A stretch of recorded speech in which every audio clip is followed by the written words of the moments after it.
Aha, and we're live. Hello, folks there.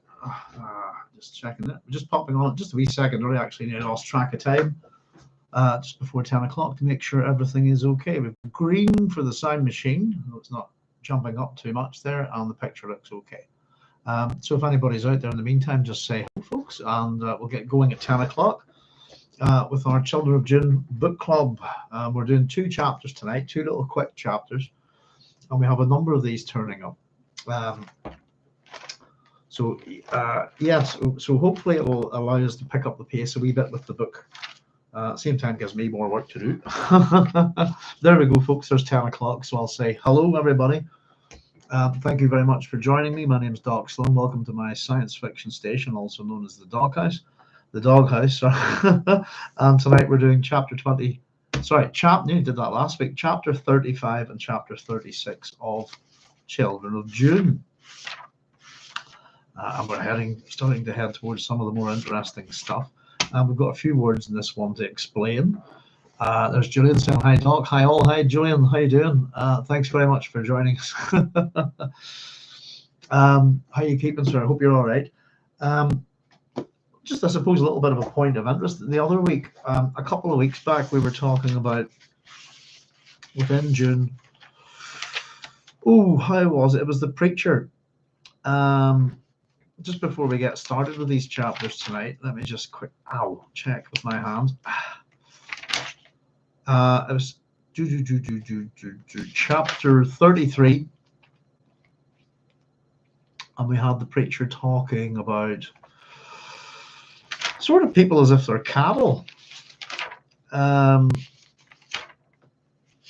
And the reason why I just wanted to bring it up, I'll just read it to you very quickly. It was the stanchions and munch thing, but I realized that humans cannot bear very much reality. He said, most lives are a flight from selfhood. Most prefer the truths of the stable. You stick your heads into the stanchions and munch until you die. Others use you for their purposes. Not once do you live outside the stable to lift your head and be your own creature. Muad'Dib came to tell you about that. Without understanding his message, you cannot revere him. So it was just to let you know. I've been reading that many things, so it's different books on the go at once, if you like, which tends to slow me down in getting any one book read. But I just finished The White Plague, and I had a few thoughts on it and so on. This is Frank Herbert's Irish kind of, how would you put it? This is his great revenge book, for want of a better term, I think. It's focused around a sort of an American scientist whose wife and son are killed by an IRA bomb, and that scientist decides to take full-on revenge. It's an interesting book. The characterization in it isn't brilliant. There's two characters that are pretty much done well, and everyone else is kind of almost all the other characters blend into each other. They're hard to sort of separate, if you like. But it was just in relation to what I've just read. This is from the very back of Frank Herbert's The White Plague, just in relation to that stanchions and munch. Just thought it's an idea that Frank seems to run with. This is just that here, you're upset because our old team is breaking up. Lepnikov explained that Joe is right, Danza said. You were not raised on the land as we were, Sergei, Hupp said. You would not understand about poor dumb cows. You never walk up to your cow and abuse it with your anger. Danza nodded sagely. You talk sweetly to your cow, Hupp said. You feed it well, you brush it and clean it and give it the best medical care. You treat it gently but firmly, just the way Stoner and his friends treat us. They know about cows. When the cow's head is in the stanchion, you lock the head there. Then you draw out the lovely rich milk, being careful to strip out the last of the milk at the end, lest the poor creature gets sick on what is left in. There we go. It was just a wee sort of very similar passage to the one that was provided by the preacher there in chapter 33. Pardon me. And just as a good example of some of Herbert's ideas running from, I suppose, from one novel to another. And I said I was just kind of, I wanted to get through this one before I got to the God Emperor, so I'm pleased to have done it. And it's got me thinking as well, because back in the day when I did this, all the science fiction stuff, it started to occur to me that we were reading so much of it in a hurry that some of it didn't get absorbed properly by me, I think. And the stuff that, Julian said Alan Feehan wrote about the White Plague for UC. Yes, indeed. I think all enough. I had a whole bunch of stuff that I found. I've been looking for papers, and I think that's over there. But just pottering today. What do we get? I got semantics, general semantics, and ecology in Frank Herbert's Dune. Oh, well, that's a letter from my university telling me I've got a degree in classics. That's nice. Wonder where that came from. I found Frank's eulogy. All this is all stuff from like. And then this is the transcript for the Professor Willis E. McNally interviews. And then we got one of the Mother Earth interviews. And of course, for those who are into Dune, if you really want to know all about it from the man itself, I really recommend Dune Genesis by Frank Herbert. This was first published in Omni magazine in July 1980. It's a good thing to read. A book that criticizes, I found this as well, a book that criticizes Dune for a number of reasons is A Door into Ocean by Joan Sloan. I've got her study guide. It's interesting what you can find in old folders. So so I must have a nosy and see what other Dune stuff has. I thought a lot of this stuff was gone or destroyed. So some of it's a happy find, and we'll see what else we've got. There's Cynthia saying, hello, Dognal. Hello, Cynthia. How you doing? How are you doing? I'm so sorry. I'm a wee bit tired tonight, so I might not be 100%. But saying that, that's just the way it is these days. Lack of sleep and busy, you know. But I hope you're keeping well, Cynthia. Thanks very much for joining us. So yeah, it was just that little bit that we'd read about the cows and stanchion, just picking up that same little run of that in the White Plague. I don't know what people think about this. I remember Chaya telling me she thought this book was absolutely terrifying because of what one man could do, pretty much. When I was reading it, I don't know, I didn't get that myself because I understand that people like that have been around for a long time. Not a long time, but there are individuals on this earth who can cause absolute havoc.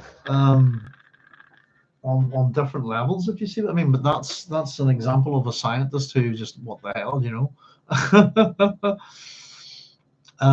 But there you go. But it's an interesting book. And there are a number of books like that, I suppose, books dealing with plagues, genetic plagues, viruses, etc., and even alien ones, you know. What was I looking at the other day? Was I going to have a look at the Satan blood? Was that it? I couldn't get to see it. And thinking on the Andromeda Strain, things like that, you know. This autumn, I started my second Master's Irish Studies at NYU. The White Plague would make good research. Yeah, there's some interesting things about it. I honestly don't, having read it, I don't think Frank has travelled to Ireland, to be honest.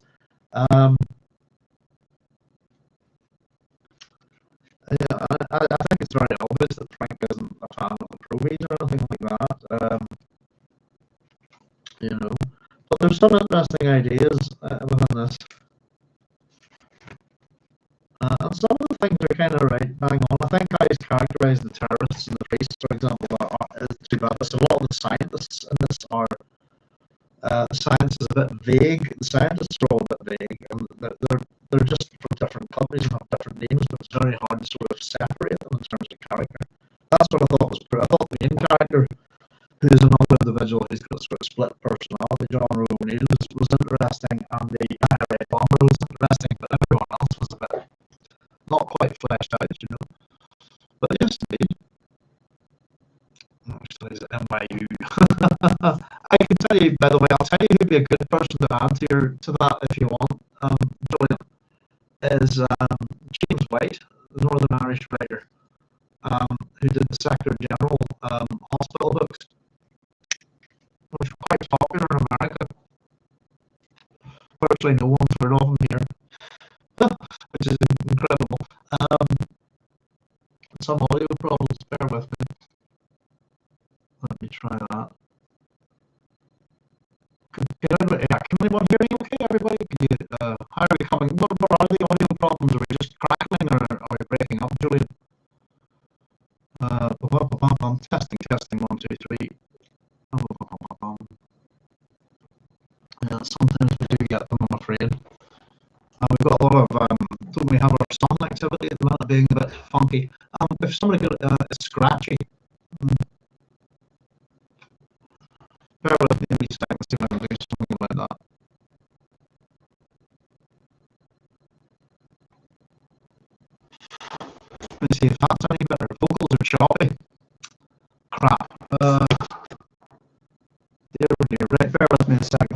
see what we can do. Audio. Scratchy, that's not good. Those are choppy. I've actually found the source of the audio problem, but unfortunately it's a vital piece of equipment for me. Is that any better, folks? I don't know. Let me see if we can bring this over. How is that? Let me see. Vocals are choppy. I'm not getting a change in register even when I'm putting my voice up. That would not be good. That's better. Okay. Basically, there's a dial on this and it gets right, but whenever we're plugged in, I can't hear the static. And then if is that better, Cynthia? Is that okay to go with, do you think? I'm a wild one for not replacing, well, it's equipment that's old, but it still works. If you say, well, almost all my equipment's very old, I'm afraid. If that's better, well, hopefully we'll go on with that, folks, if it's not too bad. Oh dear, how old is it anyway? Much easier to follow. Oh, good. Yeah, I've kind of figured out what the problem is, and I kind of have to tweak it and then ask if you can hear it. I think that's good. I brought the microphone a wee bit closer as well, and hopefully that static has gone.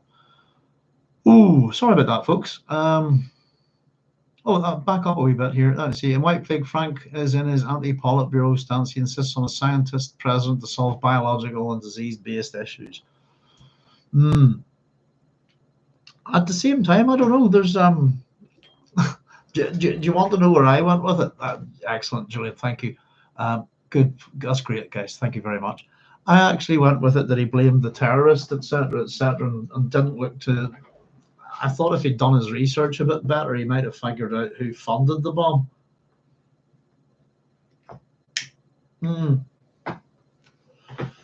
That killed his, who funded the terrorist that killed his wife and child, and I would have went to Noriad, and so the cause of it would have been American money. Is a different way of looking at it, I suppose, But I'll be completely honest with you. I'm not remembering all the books that I've read properly. I misremembered this book. It's possibly that I've had this thing. It's kind of funny when it happens. I had this song that bothered me my whole life, and I didn't. It was actually the words from one song mixed into the tune of another, and I think I had some ideas of the White Plague of what went on in my head that were from another book. But it's certainly quite an interesting exploration of that kind of topic, especially in the light of all of us having gone through a pandemic recently. Kind of makes you look at what Frank's ideas for how to deal with such a thing would work, But there we go, folks. Anyway, I just thought it was worth mentioning because we just had that little mention of the stanchion, the cattle, all of that with the preacher, just a chapter earlier. Pretty much, wasn't it? Was it chapter 33? I think. Did I say? Yeah, it was. This is the preacher, stanchions and munch. Oh la la! Right. Okie dokie, folks. We've got a few. Oh, here. Hang on. 2 chapters back. Let me see. I get to the right chapter. Chapter 35. Jacurutu, and I've called it. It's a trap. So we've got to. Let me just grab the book here, folks. As usually. A bit disorganized, as always. Right. So let me just get my book token. What's happened to that? God knows. So yeah, we're into this little plethora of. This one's not too short, but it's not that long. And then we have a very short chapter afterwards. Got a whole pile of mistakes in the text, including character names wrong. So we'll see how we see. I've checked a couple of them. So here we go. This is our epigraph, and it's from Palam Basha. Lectures at Sietch Tabar. Now, we've met Palam Basha before, and he was the individual waiting with his companion for Ganem, if whichever twin returned, in relation to the House Carino plot against the twins. So he was the mathematician, if we recall. So this epigraph is from his work. Here we go. Only in the realm of mathematics can you understand Muad'Dib's precise view of the future. Thus, first, you postulate any number of point dimensions in space. This is the classic n-fold extended aggregate, an aggregate of n dimensions. With this framework, yeah, I've got a full stop after the word framework, and it should be, I think, a comma. With this framework, and then we have time, and I think there is someone messing around with this book. I'm absolutely certain of it, and it's because I think the comma's been changed because the next word is time with a capital T. But it shouldn't be. Time is being given a capital here, but it's not a new sentence. So with this framework, time as commonly understood becomes an aggregate of one-dimensional properties. Applying this to the Muad'Dib phenomenon, we find that we either are confronted by new properties of time, or by reduction through the infinity calculus, we are dealing with separate systems which contain, and I've got which contains in my book, and I think it should be just contain, so I've got a superfluous S there, n-body properties. For Muad'Dib, we assume the latter. In other words, that we're dealing with separate systems which contain n-body properties. As demonstrated by the reduction, the point dimensions of the n-fold can only have separate existence within different frameworks of time. Separate dimensions of time are thus demonstrated to coexist. This being the inescapable case, Muad'Dib's predictions required that he perceive the n-fold not as an extended aggregate, but as an operation within a single framework. In effect, he froze his universe into that framework, which was his view of time. Now, I don't know what most of you make of this stuff. I even actually attempted to kind of have a look, figure out a wee bit about what he was talking about there. I think it's a sort of it's a pseudo-scientific thing from Frank here. Aggregates exist in mathematics and computing, for example. Let me just. So an aggregate means to gather or combine separate things into a single unit or a whole. If you like, in databases and stuff, it's a wee bit different. In fact, if you Wikipedia aggregate, you'll find that there's tons of different types of aggregates. There's even aggregate in building, isn't there? What do you call it? Concrete. So lots and lots of aggregates. This one's a mathematical one. Examples of mathematical aggregates are things like sum, max, min. You'll find them in if you work with spreadsheets and databases, that kind of thing. Julian said this epigraph is as I think Frank uses made-up maths. N-folds. He certainly makes me interested in quantum theory and the dual slit experiment. And there's Babs Bilo saying, evening Doc, long time no see. Indeed, Babs, it's great to have you back. I hope you're keeping well. Howdy, y'all. Howdy, Babs. Yeah, it's excellent to see you, Babs. I've been wondering what you've been up to. I do that with a lot of people, actually, believe it or not. If you're anybody that sort of pops in here now and then, and I don't see you for a while, I kind of often wonder if you're okay, if everything's tickety-boo. So good to see you, Babs. Thank you very much for joining us.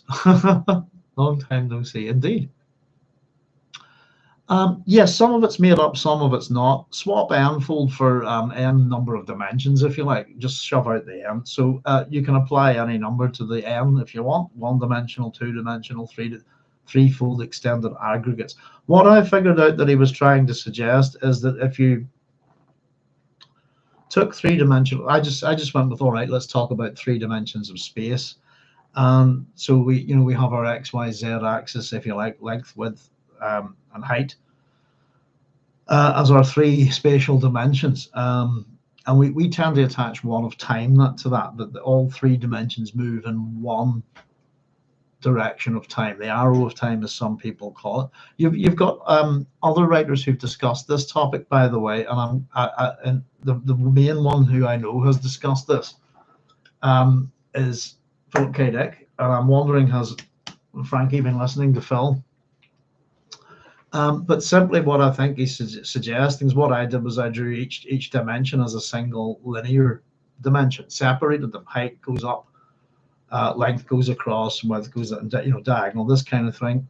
And in that case, if you did that, removed each one, they would be simply a line, and that each one would have time.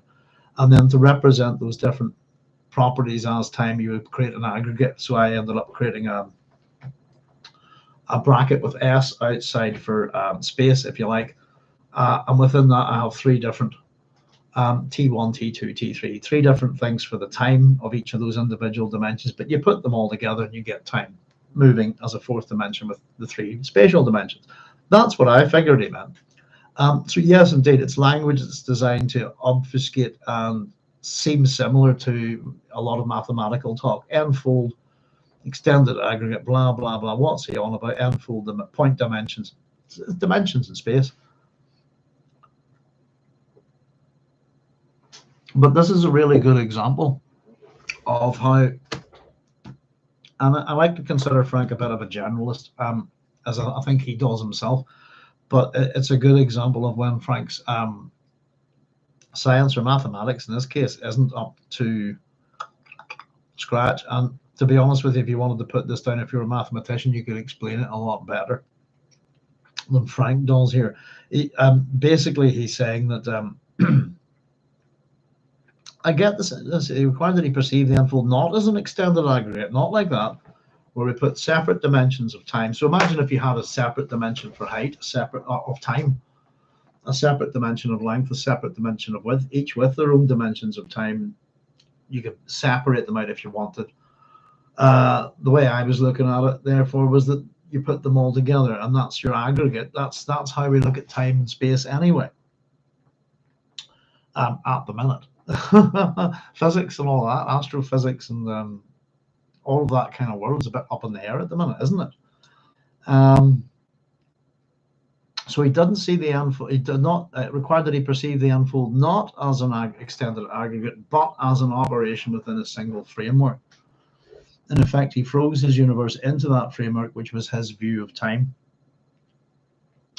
And I've written at the bottom of this: is he correct? And why this source now? Why are we hearing from Palam Basha? And interestingly enough, because previously we'd heard again, we're hearing from some interesting little minor characters. Tagir Mohammed, we heard from in an epigraph earlier.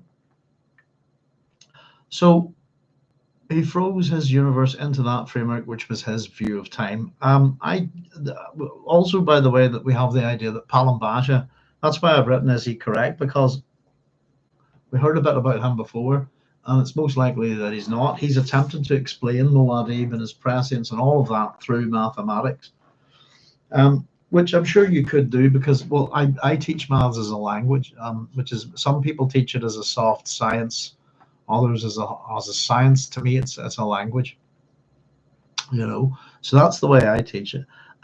So yeah, it's a very, very you know, I really did go through this with a fine tooth comb and trying to unfold extended aggregate, point dimensions in space, this kind of thing, n dimensions. Just point dimensions, I don't know, because I was thinking a point, a dot is 0 dimensions, a line is 1, this kind of thing. So I just tried to separate out what we kind of did in terms of creating this different framework of time with 3 separate dimensions of time to create this aggregate. And then, of course, he went ahead and said that's not what he does. So you can make of it what you will, if you like.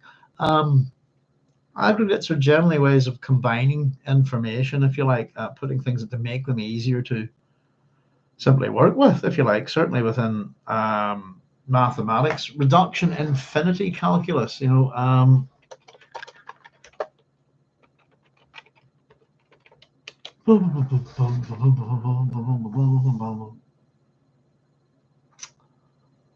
now, we can look at infinity.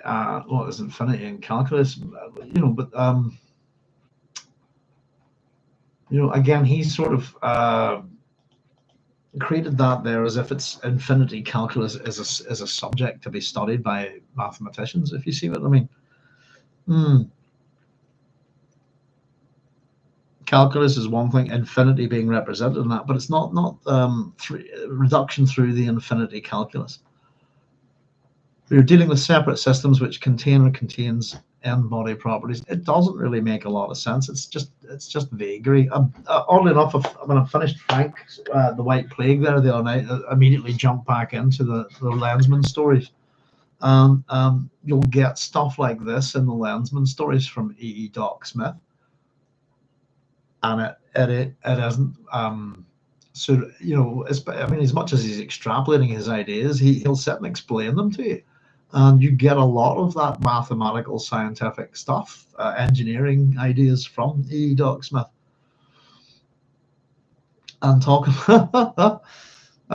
just had Kimball Kennison tear across, out of our galaxy across to another one.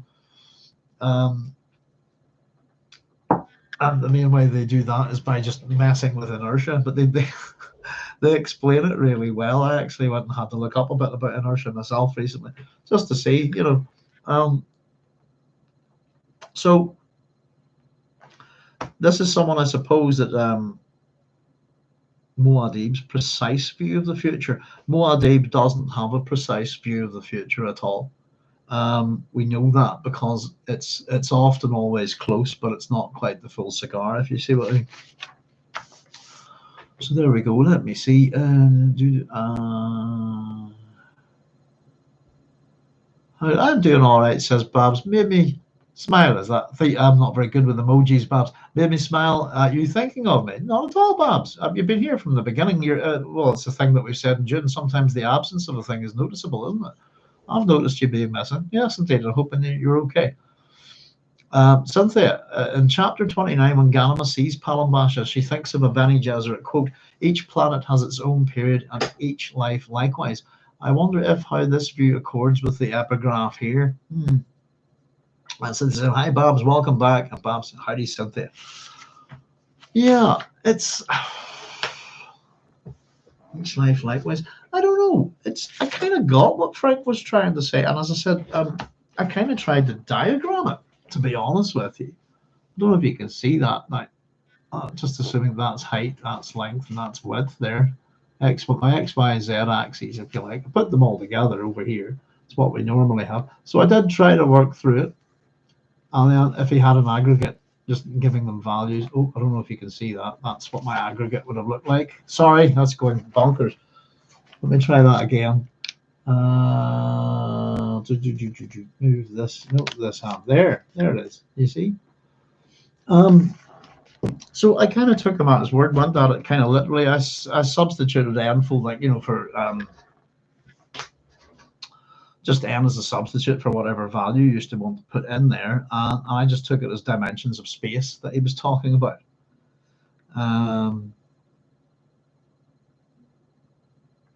But again, there's a framework involved in this, which is interesting. So it's a food for thought thing, I think. Point dimensions of the n-fold can only have separate existence within different frameworks of time.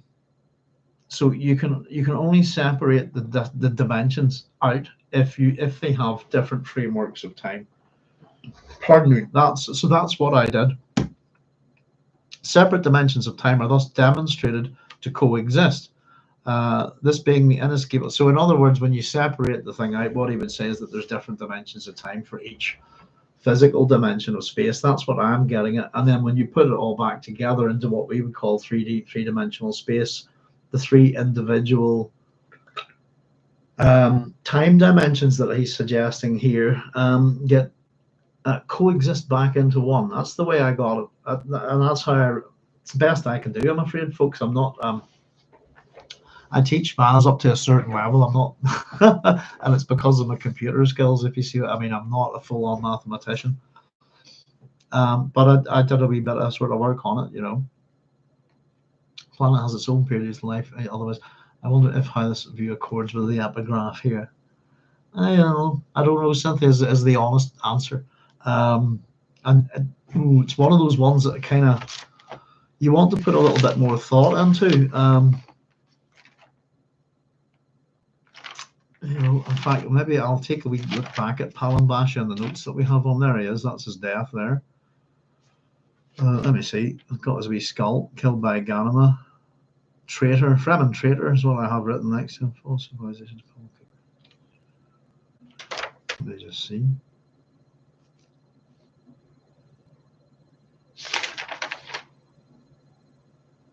Yeah, Colin Basha. Let me just see if we can find it here. Just at the bit where Ganem is trying to figure out who to kill. Is it Muraz or Colin Basha? Oh no, that was a good one. That was Tia Huna, wasn't it? We're having a look at that. The Priestess of Jouf is that chapter. I got more engrossed with that than anything. That was good fun. Let me see if we can see here quickly. Where are you? You killed my brother. She recalled Palin Basha well, watching him there with that woman, seeing the transmitter, the furtive movements. He taught in the Siege school, mathematics. The man was a mathematical bore. He had attempted to explain Muad'Dib through mathematics until censured by the priesthood. He was a mind slaver, and his enslaving process could be understood with extreme simplicity. He transferred technical knowledge without a transfer of values. Actually, there is something to do with that, I think, and it's ahead. We've got a couple of things that might kind of jolt the memory there. So I was thinking of reducing the multi-planet world into a single planet timeline. Also, each person's life on that planet having a single timeline. Does this suggest any mathematical philosophy in the Bene Gesserit?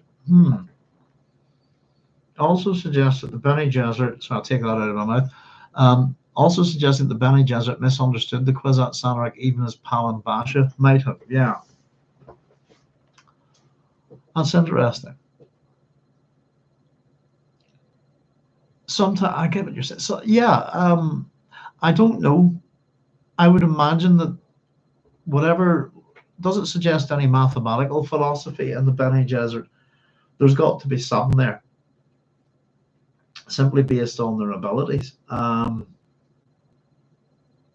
Though, as I said, the Bene Gesserit seem to have a better balance of mind and body skills, if you like, within their teaching than the other schools. Misunderstood. Yeah, I think everybody's misunderstood the Kwisatz Haderach because it's simply nobody really knows what it's going to be, do they?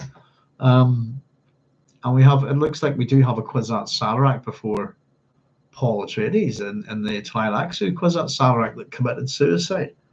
Whoever or whatever that was.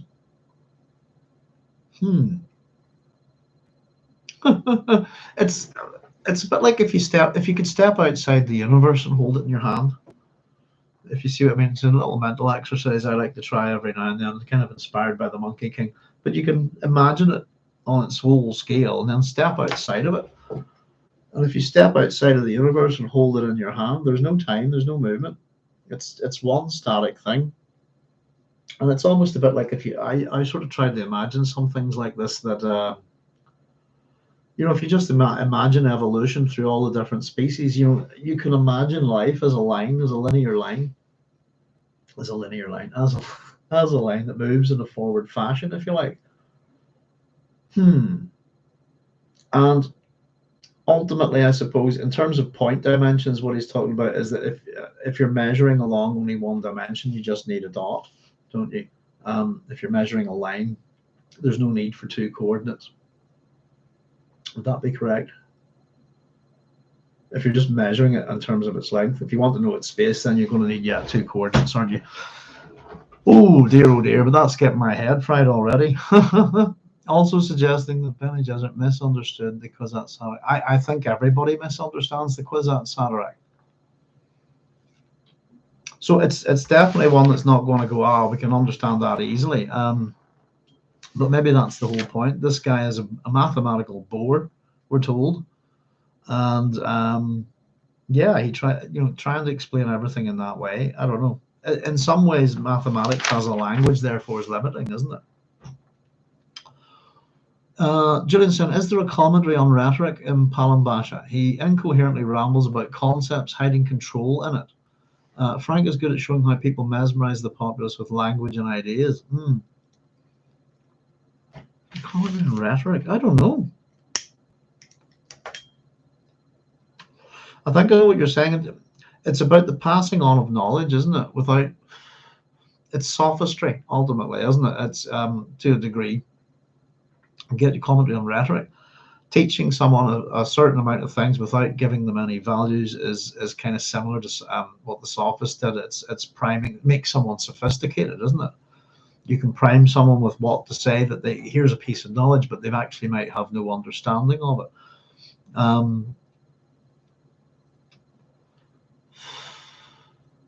Frank is good at showing how people mesmerize the populace with language and ideas. Yeah, it's been done for a long time, Julian. So again, he is good at that. But it's nothing new, if you see what I mean. I'm sure you know that from reading your ancient Greeks. There's Carlos Cressetta saying, hey, Doc, guys, sorry I'm late. No worries, Carlos, thanks very much for joining us, as always. You're probably better having just popped in at this point, Carlos, because we're trying to make sense of the epigraph of chapter 35. At the same time, I don't know, the last bit of it explains all this and then tells us that, no, Muad'Dib didn't do that. Required that he was not as an extended aggregate, but as an operation within a single framework. The idea, I suppose, that I was just mentioning this, Carlos, is that there's a similar idea to this with Philip K. Dick. And if anybody wants to go to YouTube and check this out now, it's an interview with Philip K. Dick in France. There's different versions of the video, but you can get the version where all the questions are removed, and it really just sounds like it's been edited, so that you just get Philip K. Dick talking about this. I let my wife watch it, but I got my wife to watch it. Ask her what she thought about it, and she thought it was fascinating. And it's what got her to read your book. She went, okay, I want to read this guy. Is he as clever as he appears? And I said, he's very, very clever, very smart man. Take everything he says with a pinch of salt, because he's also a massive drug addict. And all, what sort of drugs that's anybody's business with that lot around that time. So that interview with Philip K. Dick has him talking about that there's different dimensions of time, that you can move sideways in time. And I think things like his pink light incident and stuff like that, I think he explained things like that in terms of, that's what happened to me, and he was there to tell you about it. So it's an interesting concept that there are separate dimensions of time attached to each dimension of space. And of course, if that was the case, the aggregate would be the way we look at it, that there's 3 dimensions of space and 1 of time. And of course, all of that's, I got a Michio Kaku book over there, Hyperspace. What's it called? Was it something like Investigations into the 10th or 11th dimension or something? So, dimensional theory. I do this a lot of this with just teaching geometries with the kids. I'll show them, dots, lines, go up to 2D shape. I've got my 2D shapes and my 3D shapes poster on the wall there, and then I'll actually take it up a little bit further and show them how we can take a net of a cube, fold it and get a cube, and then how we can take a net made up of cubes that's essentially a tesseract, and fold that up into a hypercube, a tesseract, and it's interesting. You're trying to do all this with a pen and paper on a 2-dimensional plane. A page is it's fun. It gets the kids interested. Wikipedia's got some really interesting things on dimensions there. But it does. It's a mathematician. If this guy should be able to explain that a bit better, I think. And that's perhaps Palambash's what would we call it? His thing. It's his bag, because he's a manipulator. We're told as well. Previously, and it's possible that I don't know, when people use certain types of language, they do it to sound impressive or to obscure or to make other people sound stupid, or feel stupid, that kind of thing. And it's really not necessary. But there's always an easier. My job basically is if I can't explain something to a student, I can't leave it that way. I have to find another way. And if that way doesn't work, then I've got to find another way. And then I've got to keep doing that until my student understands what I'm teaching them. That's how I work. If my language doesn't, I'll even draw things, but if the language that I'm using is too complicated, I'll simplify it. If they're not getting it, I'll just keep working at it, finding another way of explaining it until they get it, basically,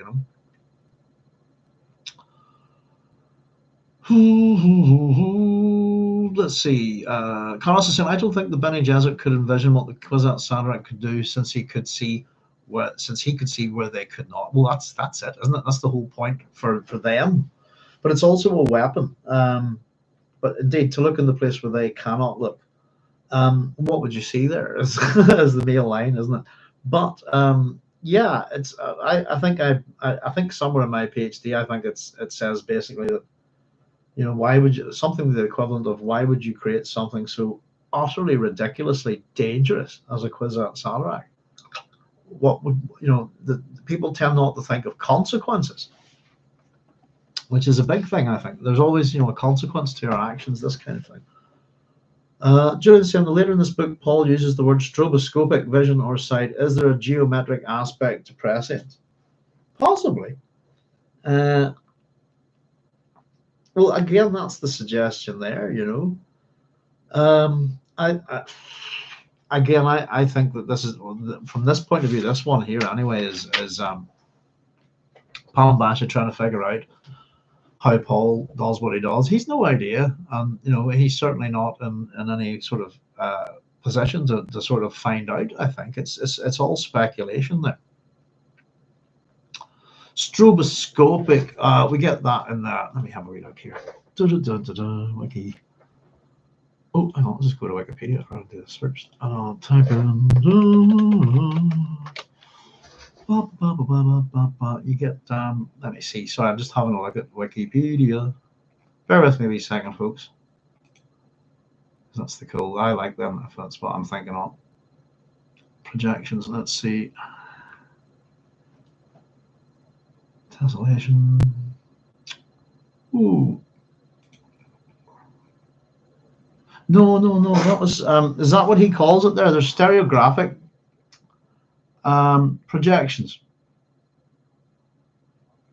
And if anybody wants to look at one, if you go to Wikipedia and type in, I'll give you the link actually.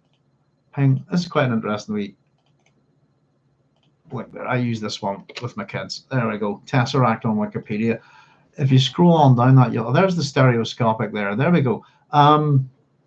If you go down, if you look at the menu on the Wikipedia page on the left, you'll see projections. So we've got our stereographic projection. Just below it, therefore, is the stereoscopic projection of the tesseract there. Now, stereoscopic. Let me see what's our definition. Is a technique for creating or enhancing the illusion of depth in an image by means of stereopsis for binocular vision. The word stereoscopic arises from the ancient Greek stereos, which is firm or solid, and scopio, which is to look, to see. Any stereoscopic image is called a stereogram. Originally, stereogram referred to a pair of stereo images which could be viewed using a stereoscope. Presents a pair of two-dimensional images to the viewer. Left image is presented to the left eye and the right image is presented to the right eye. When viewed, the human brain perceives the images as a single 3D view. So in relation to what Palm Basha is saying here, that could make sense. If you see what I mean. Julian says, sorry, I may be wrong, searching the text now. Don't worry about it. It's interesting to look up anyway, Julian, anything like that. There's Travis Price saying, hey there, Doc, listening in from good old Maryland. Thank you very much for joining us, Travis. Is Maryland the home of Chicken Maryland? I'm guessing it is. That used to be well, probably still is. Chicken Maryland has always been my favorite meal. And I have a real problem with it in Northern Ireland. A lot of people don't do it right. It drives me up the wall. Last time I had Chicken Maryland, somebody gave me oh God, what was it? It was like half a chicken spatchcock or something covered in batter with like a slimy banana fritter and some shit. It was disgusting. Sorry, awful one. Maryland. I don't know much about it, Travis, but thank you very much. But I'm just curious, is that where we get Chicken Maryland from? Is that your regional recipe? If it is, thank you very much. Sometimes you just sort of things and you don't bother to look them up, do you? You're often kind of curious about things. There's too much to know, not enough time to look it up. But yeah, thank you very much for joining us. Well, guys, we haven't even gotten on yet, but in relation to what Julian was saying, yes, if within what Palm Basha was saying, you could take different two dimensionals and overlap them. But I think what we're told is that Paul, the best way I always thought of it was that he gets kind of like a Polaroid snapshot, a moment in time frozen, and then he can move forward with those. That's the way I kind of got it. But yeah, Palom Bash has done a good bit to confuse the issue here. I kind of got what he was trying to say, and then I found that it didn't really make any sense at all. To be honest with you. So here we go. Let's get cracking with these chapters, folks, because that's a good bit of debate. And if anybody's got any ideas on that, and Julian's going to look up that, see if it was stroboscopic or stereoscopic. We can come back to that later, you know. So it's morning near Jacurutu. Leto lay at the crest of a dune, peering across open sand at a sinuous rock outcropping. The rock lay like an immense worm atop the sand, flat and threatening. Did a wee doodle of it. In the morning sunlight, so I've got lots of mistakes in this chapter, folks, so I'll try not to stumble over them too much. But oh, sorry, let me see. Where are we? Flat and fret. Sorry, I'll read that again. The rock lay like an immense worm atop the sand, flat and threatening in the morning sunlight. My copy says sunlights with an extra letter, extra S. Nothing stirred there. No bird cried overhead. No animal scampered among the rocks. He could see the slots of a wind trap almost at the center of the worm's back. There'd be water there. The rock worm held the familiar appearance of a sea shelter, except for the absence of living things. He lay quietly, blending with sand, watching. One of Guri Halleck's tunes kept flowing through his mind, monotonously, persistent. Apologies, tongue twister there. Here we go, one of Gurney's songs. We love these. Beneath the hill where the fox runs lightly, a dappled sun shines brightly, where my one love still. Beneath the hill in the fennel brake, I spy my love who cannot wake. He hides in a grave beneath the hill. Catchy lyrics, as always, from Gurney Halleck. Pardon me. And I don't know. It's okay to to compare The Lord of the Rings with Dune. It's a book we should compare it to. But whenever it comes to the songs, you know, Frank's not got it, I think, compared to Tolkien. Wasn't the one in the songs in Lord of the Rings are, you can sing them, they're catchy, they make sense as a song. These don't. You know, they would have to be highly repetitive. Beneath the hill, but you know, I don't know how you would get a good tune out of these. You'd have to work at it. What's the one I love when the hobbits go to Bree? Is it the wee song there? There is an inn. What is it? There is an inn beneath an old grey hill, and there they brew a beer. Oh God, my memory! And there they brew a beer so brown, the man in the moon himself came down one night just to drink his fill. There you go. You can sing them. You can put a tune to them. They all work really well as songs in The Lord of the Rings. I'm a musician. I have a hard time with anything that Frank writes as a song. They work better as poems or little, you know, little poetic things or something like that. But yeah, I'm not a fan of. I'm sure you've figured this out, but I'm not a fan of Gurney Halleck's songs. I don't know. I think if I met Gurney Halleck singing, I would have a problem with it. I certainly thought he was awful in the Dune movie, as singing and guitar player, baliset playing, you know. So we get, and it's an interesting thing. You know, why is this popping into his head here now? You know, beneath the hill where the fox runs lightly, a dappled sun shines brightly, where my one love still. Beneath the hill in the fennel brake, I spy my love who cannot wake. He hides in a grave beneath the hill. The suggestion here that this could be a grave, I think, is this part of his subconscious warning him. And his thoughts here were, where was the entrance to that place? Leto wondered. He felt the certainty that this must be Jacurutu, Fondak, but there was something wrong here. Beyond the lack of animal movement, something flickered at the edges of conscious perception, warning him. So we're getting a little bit of tension built here. What hid behind the hill? And then I've written next that that's why we have that song. That's why his memory has provoked it. Lack of animals was bothersome. It aroused his Fremen sense of caution. The absence says more than the presence when it comes to desert survival. There you go. And I was saying that about Babs as well. You know, notice the absence of a thing.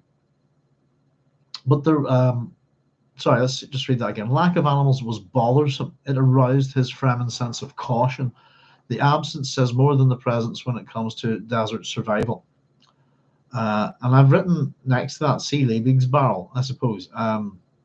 The absence of a thing in an ecological environment is often the major is the major factor that will govern growth of living things. If anybody wants to have a look at Liebig's barrel, it's meant to be it's in my kind of work. It's a good example of this. If you can imagine a barrel with different heights of staves, then water can only go up to the lowest. Well, does that make sense? Can't fill it any higher. So it's the least available, how would we put it, necessity, if you like, of life that governs how life grows, if you like. But Liebig's barrel, it's Liebig, is a really good example of that. It's the least thing in an area, I suppose. This is the absence, something being missing altogether. Let me see. We had that. Yeah, we must have read that wee bit earlier, haven't we? Let me see. Sorry, I was just looking for something there. No, it's me thinking ahead. I'll not do that. I'll just keep going. But there was a wind trap. There would be water and humans to use it. This was the taboo place, which hid behind Fondak's name. Its other identity lost even to the memories of most Fremen. And no birds or animals could be seen there. No humans, yet here, the golden path began. There we go. I like that. That's a good. Here it is. This is where it all begins. His father had once said, there's unknown all around at every moment. That's where you seek knowledge. Good point. There's a couple of comments about knowledge within this, I suppose, and we'll have a think of, we'll have a chat about them. I've written bollocks next to one of them. We'll get there. Let's just catch up with your comments quickly before I lose track of them. Says strobe lights only flicker and leave one with only something resembling a still photo. Perhaps Paul's stroboscopic leaves him with only flash visions similar to photos. That's kind of what I got. When I think particularly when we were looking at Dune Messiah, that seemed to be out of the vast amount of time, out of the infinite amount of time that there is, out of eternity, even within all this, but you only could get these little snapshots. And of course, they were not correct, were they? There was always something not quite right with his visions. That I suppose the primary one was that looking to the future, he didn't see twins.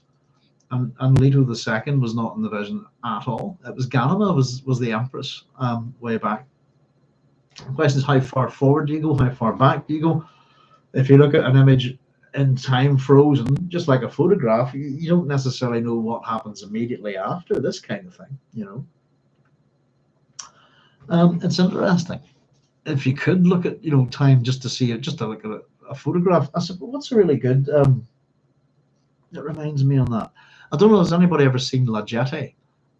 It's a French short film. I think it's probably about 26 to 30 minutes long, if I can remember correctly. It's not that long. Anybody who's not familiar with it, let me see, then you will know it better as it's the film that inspired 12 Monkeys. La Jetée. What's that? Terminal, isn't it? Airport terminal in French, I think, if I'm not mistaken. I've probably spelled that wrong. No, I don't think I have. La Jetée. It's a film. It's, if you know 12 Monkeys, it's kind of very, very similar. And the film is made so it's obviously got that closed time loop. But the film's done entirely with photographs. And in terms of what we're chatting about here, as much as obviously that's what movies are, motion pictures, but it really does work with the that's the way the film's made, right? If I'm not mistaken, and it's fantastic. If anybody hasn't seen it, check it out. I quite like 12 Monkeys, but I really, really love Legete. It's been a long time since I've seen it. You should be able to find it on YouTube, I think.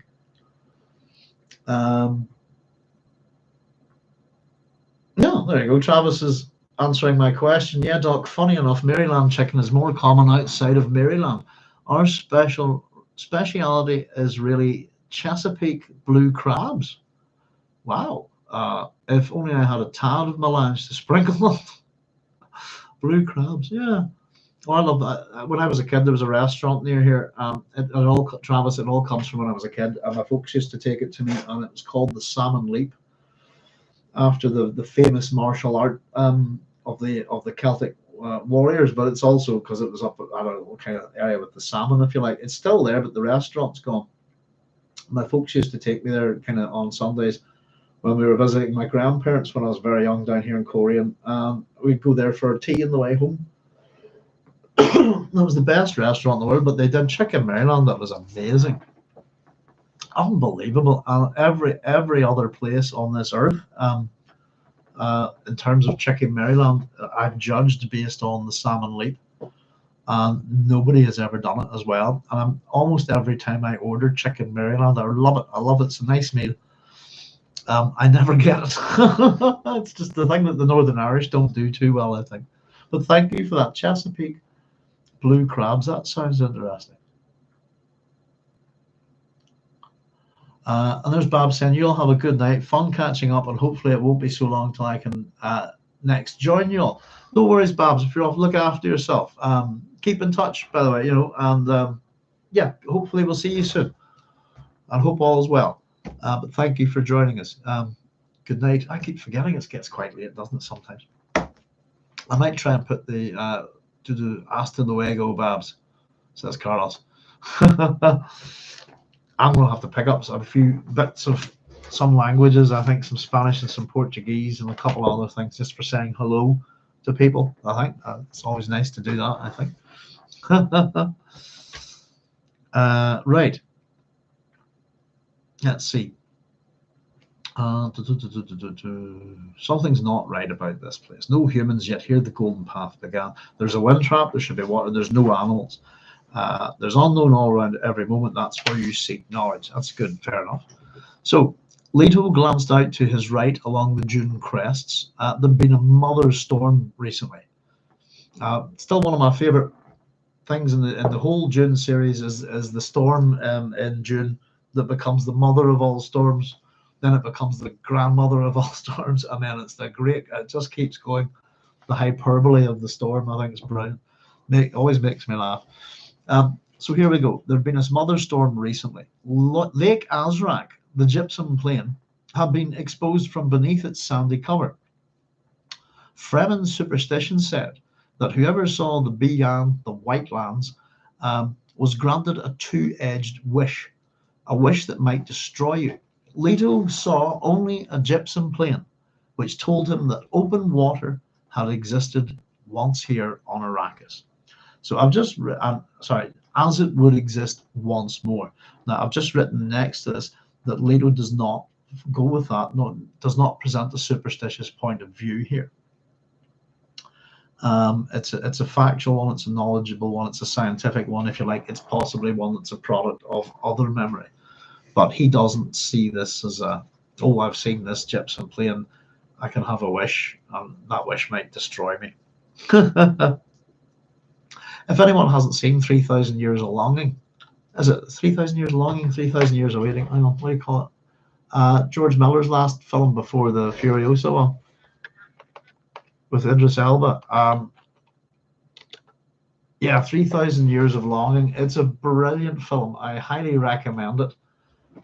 Very satisfying, and it's based all upon a genie and three wishes, and be careful what you wish for. And someone knowing that, it's almost the trope, isn't it, these days? But it's a brilliant film. I love it. It's a lot better than Furiosa, sadly. But yeah, that's a good one for that. So it could be a two-edged wish, a wish that might destroy you. So this is evidence that, Azrak, by the way, Lake Azrak, Azrak's the Arabic word for blue, if I'm not mistaken. So he peered upward, swinging his gaze all around in the search for movement. The sky was porous after the storm.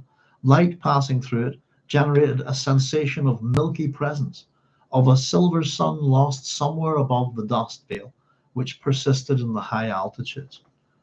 Once more, Leto brought his attention back to the sinuous rock. He slipped the binoculars from his frame kit, focused their multi-lenses, and peered at the naked greyness, this outcropping where once the men of Jacurutu had lived. Amplification revealed a thorn bush, the one called Queen of the Night. The bush nestled in shadows at a cleft which might be an entrance into the old siege.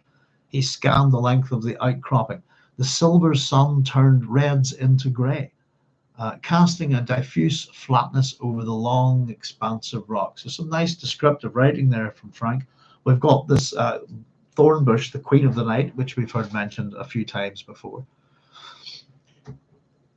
He rolled over, turning his back on Jacurutu, scanned the circle of his surroundings through the binoculars. Nothing in that wilderness preserved the marks of human passage. The wind already had obliterated his tracks, leaving only a vague roundness where he had dropped from his worm in the night. Again he looked at Jacurutu. Except for the wind trap, there was no sign that men had ever passed this way. And without that sinuous length of rock, there was nothing here to subtract from the bleached sand, a wilderness from horizon to horizon. Leto felt suddenly that he was in this place because he had refused to be confined in the system which his ancestors bequeathed him. He thought of how people looked at him, that universal mistake in every glance except Ganim's. And Leto's thoughts are, except for that ragged mob of other memories, the child was never a child. That's the mistake, is that people look at the kids, Ganem and Leto, and perceive them as children when mentally, psychologically, emotionally, they're not. They're only children physically.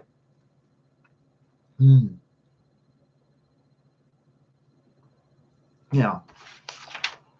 So here's his thoughts, I must accept responsibility for the decision we made, he thought. Now, it's just interesting that I'm here now because I'm refusing to be confined in the system which his ancestors bequeathed him. And I'm guessing is that got something to do with the political system, the Five Falush, etc.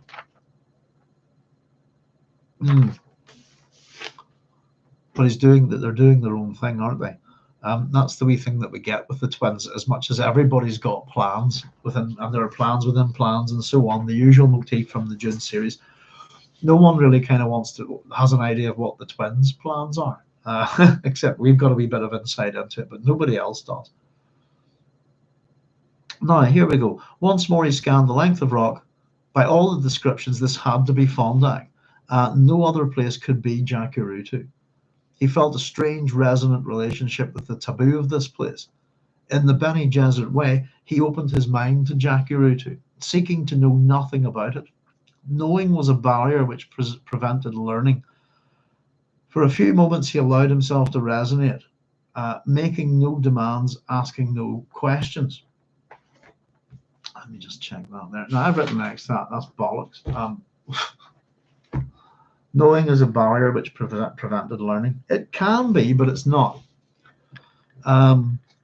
Knowing something is not a barrier that prevents you from learning. It depends on your attitude to learning and what you know. I have often said I'm a person that knows a lot, but what I don't know fills an entire universe. That's the way I like to put it. There are more things beyond my ken than I have knowledge of. It's as simple as that. Knowing stuff is certainly not a barrier to prevent me from learning. And even if I consider myself an expert in something, which there's only a couple of subjects I would do, I still know that I don't know everything. And I also know, how do I put it? I also know a whole bunch of things that I learned. I've discovered this, some that they still linger, some of these things, some of the things that you learned in school weren't correct, were blatantly wrong, or things have changed, Um, I get little things all the time. Oh my God, you know, um, and I had a couple of moments like that, by the way, reading the White Plague. I was kind of mixing stuff up in my head from another book, which is interesting. But I don't agree that knowing is a barrier, which prevents learning. And we get stuff. We get discussions like that in this. We've had a few of these kind of things. It's a running motif here, I think. Knowledge, this kind of thing. He opened his mind, seeking to know nothing about it. I suppose that in that sense he's trying to be blank. Just let's see what can come. But knowing is a barrier which prevented learning.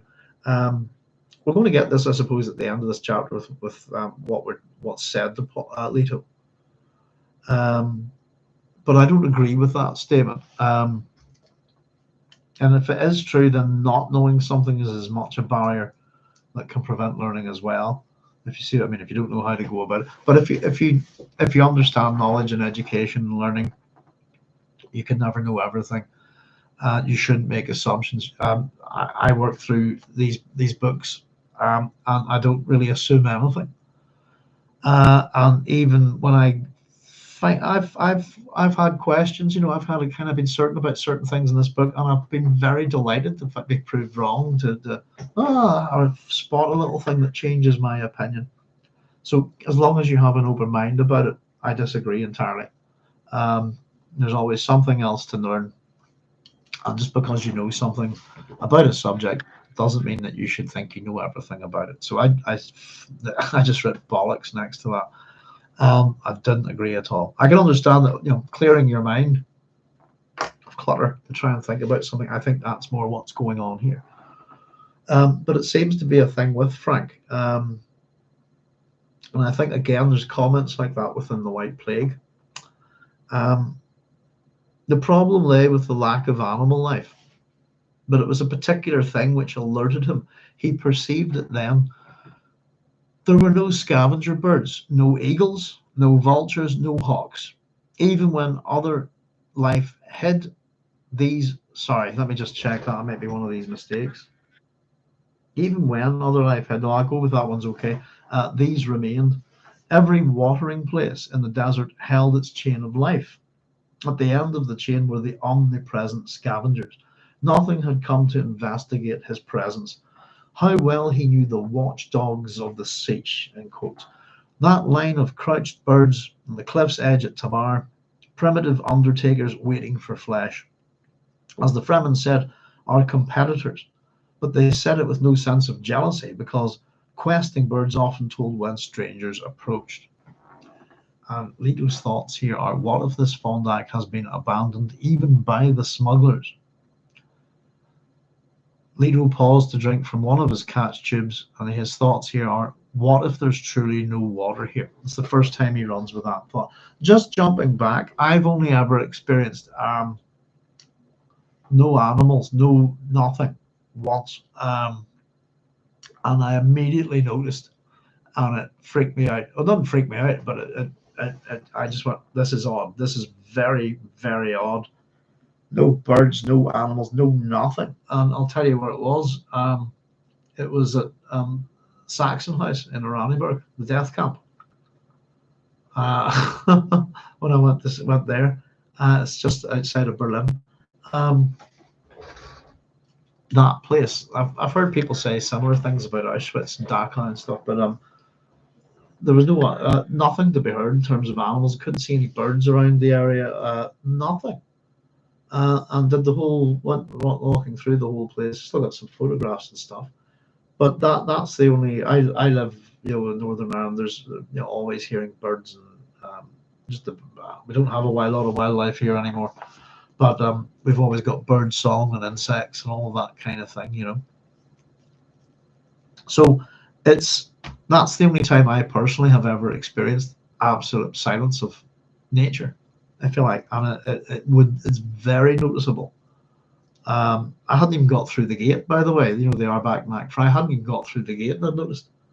And as I kept walking up to the place where you got your little earphones, to take on the tour with you, just the whole way through the place, didn't notice any birds, anything, and it was just very quiet, it's just disturbing.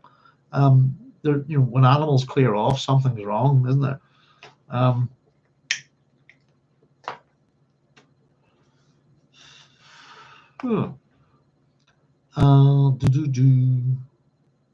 So this is when people see Leto as a child, they reveal a mistaken perception of time's boundaries. That's a good one. You get that with I've talked about him a little. There's a character in Robo Hunter who's a baby. He's a foul-mouthed baby. Joe Kidd he's called. He's a pilot who's been affected by a time thing and has ended up as a baby. In fact, it affects the main character, Sam Slade, as well. The story actually begins with him as an old man. And so they both kind of get rejuvenated because Sam Slade's older. He ends up being like a guy in his mid-30s. The pilot, who's quite young, ends up being a baby. And it's a big, this is from the early days of 2000 AD, but Sam Slade, Robo Hunter, I think he's a Mormon Robo Hunter, isn't he? Robot Hunter is a fantastic character, but this baby that goes about with him now and then is absolutely, you would completely underestimate, misjudge this thing. And it's usually, it wears a nappy, it looks like a baby, but usually it's got a big cigar in its mouth and carries a blaster, big handgun, and is quite foul-mouthed. He's a great character. Mistaken perception of time's boundaries. And again, within these children, the immensity of time, of genetic knowledge of all of these people going back. Yet on the surface, this is a 9-year-old child, And Carlos is saying, do we actually move through time or merely carried along by it? That's a good question, Carlos. I don't know. I don't think we've got the answers to it yet. Time, as Douglas Adams would say, is an illusion, lunchtime doubly. So I personally don't believe in time myself as a thing on its own. But it's kind of hard to discuss. By the way, folks, just quoting a little bit of Douglas Adams, if anybody's out there, just to let you know, I'm doing it this year. If you'd like to join me on Sunday for a special program, I'm going to do a wee program, just a live, come and chat to me, all for World Tile Day. The 25th of May is World Tile Day, celebrating, amongst other things, Douglas Adams on his Hitchhiker's Guide to the Galaxy. And I've been meaning to do an episode on World Tile Day. So I'm going to be here on Sunday with my tile, and I hope you can join me and for anything to do with Douglas Adams and the Hitchhiker's Guide to the Galaxy. So I hope all you hippie fruits can join me. Sorry, I jumped off on one there a wee second. So good, yeah, they're good. Do we actually move through time or merely carried along by it? I don't know. I think we don't understand it. You can't have time without movement. As far as I understand, time does not exist without movement. And from there, but things move forward. I don't know, to be honest with you. It's a philosophical question, a scientific question. I don't think we've properly answered it. Time, we have clocks and stuff and all this, how we measure time, but how I would explain it to my students is it's all to do with movement. How long it takes for one thing to go around another, that kind of thing. It's interesting, but I often, sometimes perceive life as a line, that's your life as a line from you're born to you're dead. And do any other lines come off? Your line in terms of children, this kind of thing, your genes. But who knows? I can give you a quote by Milton if you like. Time will run back and bring forth an age of gold. I used to have lots of good wee quotes about time. I've been fascinated by it for a long time, Carlos. But I haven't a clue. It's fascinating, isn't it? I do know this time has slowed down for me. I've talked to you about it. I'm one of those people that it all slows down in an absolute life or death crisis, and I can react and move within that. Saved my dad's life by doing that, and saved my own life by doing it. And it's happened a couple other times, but that's a perception thing, isn't it? It's your brain, how it perceives things, and how quickly you can react to stuff, I suppose. But that's always baffled me. The other thing that baffled me was that just with my sleep disorder, especially when I was younger, like if I just go, I would usually go to bed about 6 in the morning and get up at 8:30 for school or 8 o'clock for school. And I'd set my alarm for like 5 to 8, this kind of thing. Or no, I wouldn't. I'd set my alarm for 8 o'clock, but what would happen was I would wake up at 5 minutes to 8. And I'll be one of those, I've got 5 more minutes, just get my eyes closed, and I would sleep for 1 minute. And that 1 minute to me felt like a couple of hours of sleep. And then I'd go, that was good. I got a bit there, got a bit of sleep. And I'd open up my eyes and look at the clock and go, it's 4 minutes to 8. And again, I got a great 4 more minutes, and I go back to sleep. And each minute, I'd keep waking up after a minute of sleep, feeling like I'd slept for a couple of hours. And that used to do my knocking. I used to wonder, what's that about? Whereas at the same time, if I woke up, say, like 3 or 4 hours earlier to the time I had to get up, I went, oh, great, I've got 4 hours sleep, put my head to the pillow, and then I would wake up as if no time had passed and felt like I'd had no sleep. And that used to do my absolute knocking. I couldn't figure what's that about, But yeah, time and how we perceive it, I suppose, is. But I don't have those answers, Carlos. I'm not that bright, I'm afraid. Julian said it's another of those non-traditional mental attitudes towards learning. Yeah, that's the knowing is a barrier which prevented learning. Here's a favorite quote of mine about time. So many things, such different things lie close together. Order deprives objects of their history. Elias Canetti. So many things, such different things lie close together. Order deprives objects of their history. Yes, indeed. Order and chaos. That's an interesting quote. I have a bunch of them. I was trying to think. That was the one I could remember. Was time will run back and fetch an age of gold.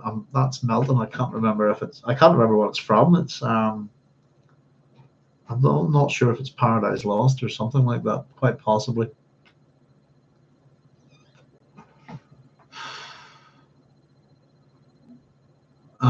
Is it Milton as well? I was whatever you do. Was it quid aghast prudentur aghast et respice finum? Is whatever you do it carefully and look towards the end, if you like.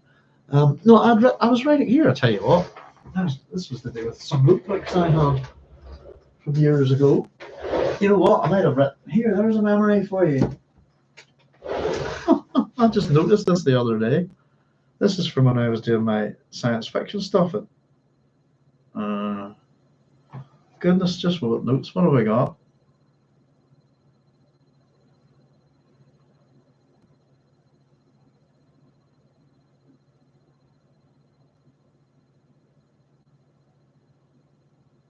Oh, I've got a bunch of quotes here. It's not the one I thought I had. I thought that was in this book.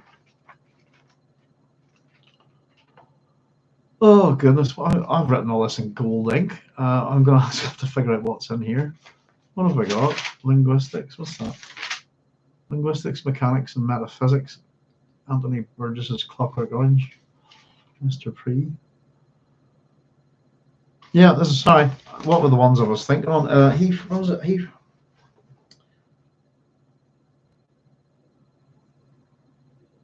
No, that's not. The holiest was I returned to her reborn, a tree renewed in bloom, with newborn foliage immaculate, eager to rise, now ready for the stars. No, it was just, sorry, it's the wrong quotes. I thought there was, I just found this the other day. It's just a really old notebook. Finding stuff. I found a whole bunch of Frank Herbert stuff there as well. For anybody who's just joining us a bit later, we found a whole whack of things, transcripts and stuff, eulogies, Dune Origins, all sorts of things. But there's my notes on all of the words as well. Sorry, it's not the one I was thinking of there. But yeah, time. My favorite quote about time is probably the Douglas Adams one. Time is an illusion. Lunchtime, doubly so. I guess agree. You know, I don't know. It's a funny old thing, isn't it? There's Object Grebe saying, "Got Craigie Hill Sunstroke Exotic Blend." How you doing, Object Grebe? You were saying you were going to send me a link. Got your wee message. I'm gonna. So I thought, by the way, folks, that all my students would have wrapped up around this week. I was wrong. Got a bunch of extra exam sets in, so I've lost only 2 of them. So I haven't got around to doing all my typing and emails and stuff like that. But whatever the link was, Object, it's something to do with Mega City 1 at Craigie Hill. Exotic blend. Yeah, I have a touch of the sun. I only get it on my neck. You can see I'm pure white underneath, but I don't get tans, at all. Pale as the driven snow. Pale rider, me. Never had a tan in my life. My dad would go incredibly dark brown in the sun after a day. I always figured I look a lot like him, I suppose, but must have not got those genes.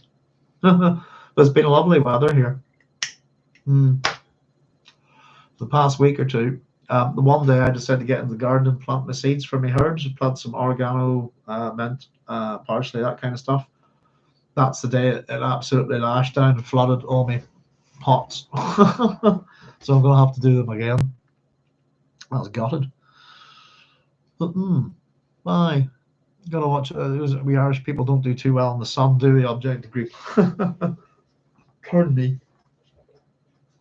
So, yes, we just jumped off there with the animal life, the absence of it. I was just saying I've only ever experienced that once in my life. I've experienced the exact opposite. I've been in pitch darkness in a park in London, surrounded by thousands and thousands of frogs. And I had taken acid that day. This is way back in the early 90s, and the noises of thousands of frogs. Weird. The 4 of us had taken microdots, and we had a straight guy, and we ended up walking through this park, and there were no lights on. We couldn't see a thing. And I just heard all these frogs. But yes, indeed, the absence of life is a bizarre thing. Very, very noticeable. As I said, the only time I've ever experienced it was at Saxon House. I went to do that tour when I was in Berlin, and it was it was very quiet, odd feeling to the place. Yeah. And oddly enough, another time was that somebody had been to Auschwitz, and at the time we asked him, "Are you coming up with us today?" He went, "No, I've been to one death camp, one's enough." And I went, "Fair enough." And actually, when I came out of Saxon House in Oranienburg, I came to the same conclusion. It was a real life history lesson to look at all of this stuff. I suppose I noticed a few things maybe that normal people wouldn't, that I picked up on, particularly the dogs and the disabled there. But yeah, it stuck with me, and I certainly wouldn't ever go back to another one. I don't need to experience that twice, if you see what I mean. It's kind of ingrained in my memory. So what if this is, sorry, we got to what if there's truly no water here? So we get Leto kind of asking a few of these questions over and over again. He's running this problem in his mind. He's being cautious. He's being, what's the word? Patient, I think are the 2 words here that we could run with it. Atreides traits and Fremen traits. So he reviewed his position. He'd run 2 worms into the sand getting here, riding them with his flail through the night, leaving them half dead. This was the inner desert where the smuggler's haven was to be found. If life existed here, if it could exist, it would have to be in the presence of water. And that certainly makes enough sense. The interesting little thing there is the introduction of the word flail, which is a piece of Fremen equipment in terms of worm riding. No, yeah, there we go.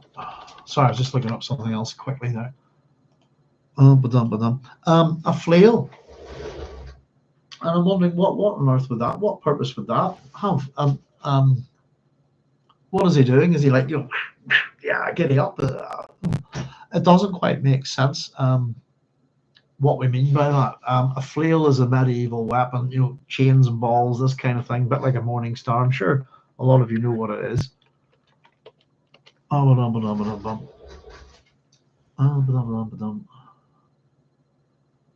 Bludgeoning weapon with a heavy striking head attached to a handle. Striking head can be fearsome, blah blah blah. Or a tool to flail one's arms, etc. Medical tip. No, it's a weapon, isn't it? That's the one I think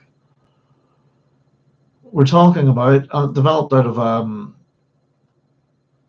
I suppose a tool for threshing, didn't it?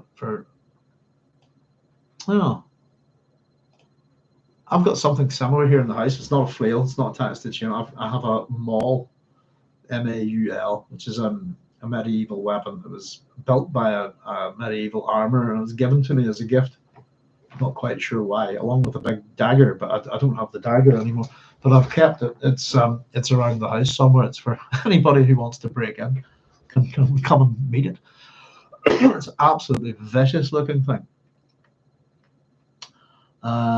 And it's designed to sort of, weapons like that are designed to sort of punch through kind of armor, that kind of thing. So I'm not too sure why we have a flail here. That it would be using it in a bit of a similar way to like a goad or a riding crop, this kind of thing. And at the same time, I can't imagine what impact such a thing would have upon a gigantic sandworm, especially as we're told that they're virtually impervious to all known weapons. So it's a little addition here that Frank's brought in. It doesn't really make sense, and I don't think a flail is a thing that's easily carried or easily packed away, and I don't think it's something of lightweight either. My maul's got a big. I used to call them peace knots. I don't know what the proper term is, but it's like a thong that goes around it from the handle. So if it's knocked out of your hand, it comes right back in. You can just do that. Yeah, Carlos, it is originally a tool for. Carlos is saying there. Sorry, I thought a flail was a tool for separating wheat. Yeah, it's on a big stick. You would have used these in farms originally. That's where the medieval weapon came out of. That's where a lot of certain types of weapons that are popular by peasants, this kind of thing, are developed out of farming tools. You can see it in the the Chinese and Japanese martial art weapons and things like that. There's lots of weapons. But again, within a society like feudal Japan, only a samurai can own a sword, for example. That's the problem for Ronin, isn't it? You can't just go and earn your living any way you like. There's a place for you in society, but certainly a peasant in feudal Japan and Edo period Japan, not allowed to own weapons, but they have farm tools, don't they? I used to go over to Amsterdam to. I think I've said this before. In the early days before much World Wide Web was about, really, I used to go there a lot to buy books from a Chinese bookstore. Believe it or not, because my copies of Journey to the West and the Water Margin, the Outlaws of the Marsh, come from that wee shop. And they used to sell all these different martial arts manuals and stuff, and I had to be nosy through them, different types of weapons here. But I don't know if anybody who's ever played Dungeons and Dragons might know all your different types of flails and things like that. Morning stars, this kind of thing. There's some interesting ones. As I said, mine's a maul. It's a similar weapon, but without the chain. It's just a big lump of wood with basically that on the end of it, with big metal studs, a metal cap around it, and then it has a steel rod running through it, and about a foot long leather handle. But no, a flail's definitely a weapon. And I couldn't see how the farming implement would be used here. But if anybody wants to have a look, take a look at them on Wikipedia. You'll see they're not little, there we go, a one-handed flail there. The one that's on there is a morning star. is the picture there. If you have a wee look at the military flail, the peasant flail variations outside of Europe. Well, let's have a look at that. I never went any further on down. Oh, Ottoman flail replica. That looks nasty. You wouldn't want to get hit by one, that's for sure. There you go, Morning Star. There's any sort of club-like weapons. The single ball and chain on it, that's a Morning Star to me. That can be on a club. Ball and chain flails, So yeah, and then into maces, really. The ones there, the single one with the ball, it says Morning Star left on it. That's under Morning Star. Is what I would call a mace. The one with the chain on the ball on it is a Morning Star to me. I'll tell you what, hang on a second. Let me see. Just as an example, where are we? I'm going to have to transfer to a sofa soon. Oh, goodness, what was that? These chairs are killing me. There we go.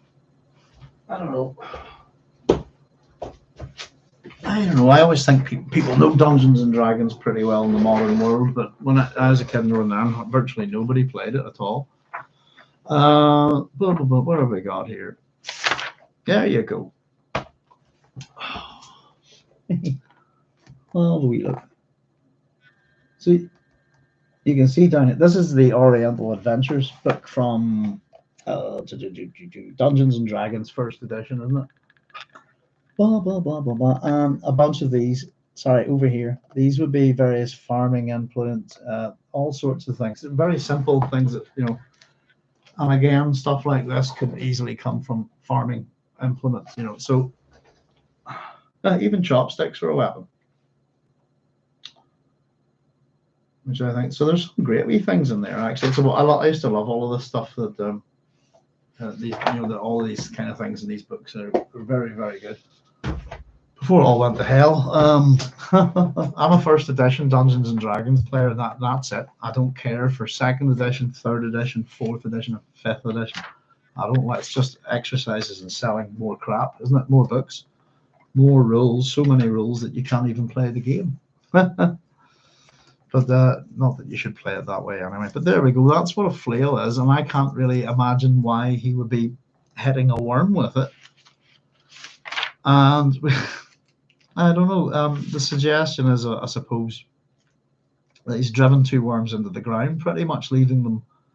We're told here, leaving them half dead. We've also had this: how do you kill a worm? How do you, oh, that's virtually impossible. Blah blah blah. Well, it seems that there's a method here of doing it, which is simply drive them to exhaustion, the way you might do a horse or something like that. Would you give me 1 second, folks? I'm going to go change here a wee second and open a window because I'm melting here. Oh, I was complaining to my wife. I felt a bit cold earlier, but I'm just going to open a window here. Excuse me, I'll be right back. I'm going to grab something a little less hot to wear. Right.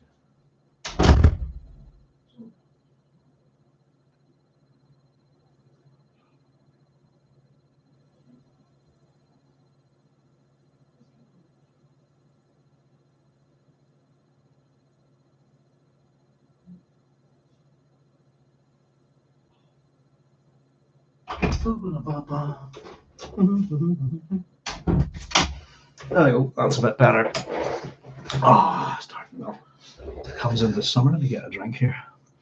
No, God, I used to sort of invent game systems a long time ago when I was a kid. And I just sort of used to go out and find as many other types of weapons and things. I've got a lovely Reader's Digest reverse dictionary, which is full of stuff like that in it as well. Just always wanted to know lots of regional variations of weapons and armor, that kind of thing. Seemed as much as interested in much of that stuff as I was in the myths and the stories. Oh, that's better, right. So they say Herbert doesn't tell us how Leto made the flail, but remember that Galima made a weapon, a poison dart that she blew through a tube using pieces from her frame kit. Yeah, I don't think this is a thing you can make from a frame kit. But again, it's not enough information, but it could be something that he's cobbled together. But if it is a flail, then it would require a handle of some kind. It would require a chain or a length of some kind of connecting material, and then it would require either a solid ball with spikes at the end of it, or like a brick type shape, if you like a gold bullion bar with studs and spikes on it. That's what I would describe it as, and I would imagine it would weigh a fair bit. You know, whereas the frame kit, yeah, I think it's full of handy little things and gadgets and stuff, but it would be very compact and lightweight, I think, especially with the nature of the Fremen, you know. But yeah, it's just an odd word there, and I just thought, oh, you know, if it was a part of the kit that we use, you know, we've got our maker hooks, etc., this kind of thing for riding a worm, then why haven't we heard about it before? I suppose he's maybe just trying a few new things. But it was an interesting word. So I'll just run through that again. He reviewed his position. He'd run 2 worms into the ground, into the sand, getting here, riding them with his flail through the night, leaving them half dead. This was the inner desert where the smuggler's haven was to be found. If life existed here, if it could exist, it would have to be in the presence of water. And his thoughts here, what if there's no water? What if this isn't Fondak, Jacurutu? Again, the second time he's running through that thought process there, the doubt within him. Once more, he aimed his binoculars at the wind trap. Its outer edges were sand etched in need of maintenance, but enough of it remained. There should be water. And his thoughts again, but what if there isn't? You know, what if there's truly no water here? What if there's no water? What if there isn't? He's run through it 3 times. Now, let's see. The next sentence here, I've got a mistake here. It says, and in my copy of the text, and abandoned siege might lose its water to the air. The D is superfluous there. It should be an abandoned siege. An abandoned siege might lose its water to the air, to any number of catastrophes. Why were there no scavenger birds killed for their water? By whom? How could all of them be eliminated? Poison? Poisoned water? The legend of Jacurutu contained no story of the cistern poisoned, but it might have been. If the original flocks were slain, would they not have been renewed by this time? And that's the flocks of birds. The legend of Jacurutu contained no story of the cistern poison, but it might have been. What that tells us, from what we know of the legend of Jacurutu, is that this is not the same one.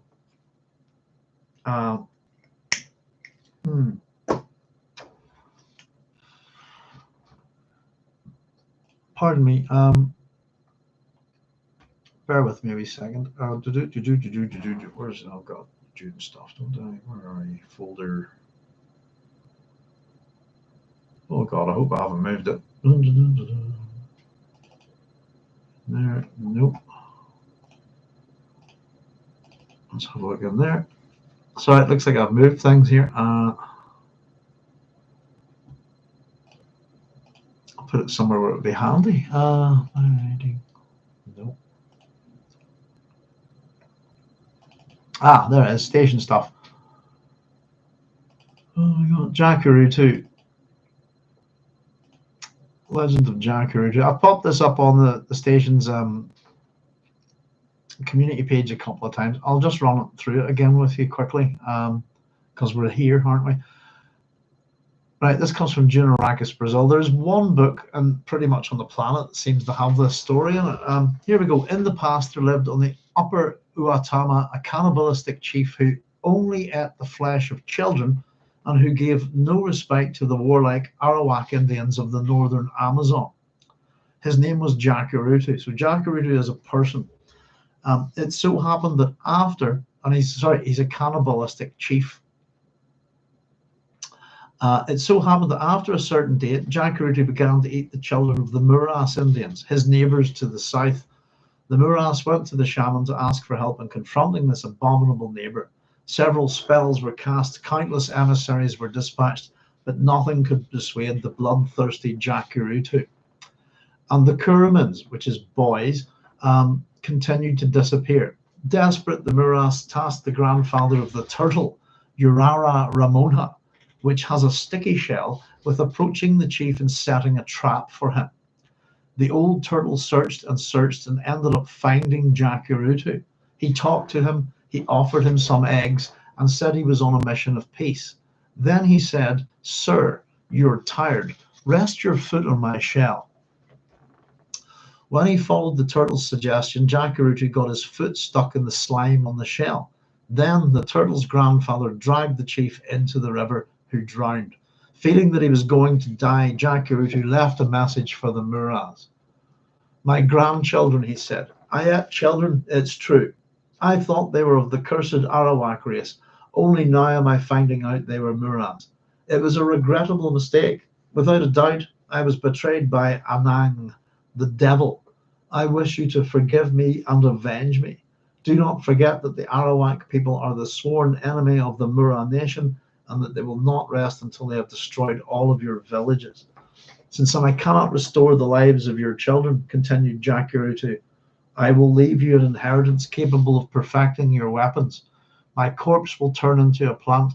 My arms will produce the red ipe wood for bows, the bamboo for arrows, and the paracuba for arrowheads. From my nerves will come the tukum for bowstrings, from my hair the karoa thread to tie the feathers, and from my fat the oil to lubricate and soften the string." Having said this, Jacurutu and his people were never heard from again. The Muras perfected their arsenal of weapons. They destroyed the Arawaks and became absolute masters of the Negro River, but they noticed that it was from this time on that a strange bird the size of a toucan appeared in the forest, which nests in the hollows of the trees.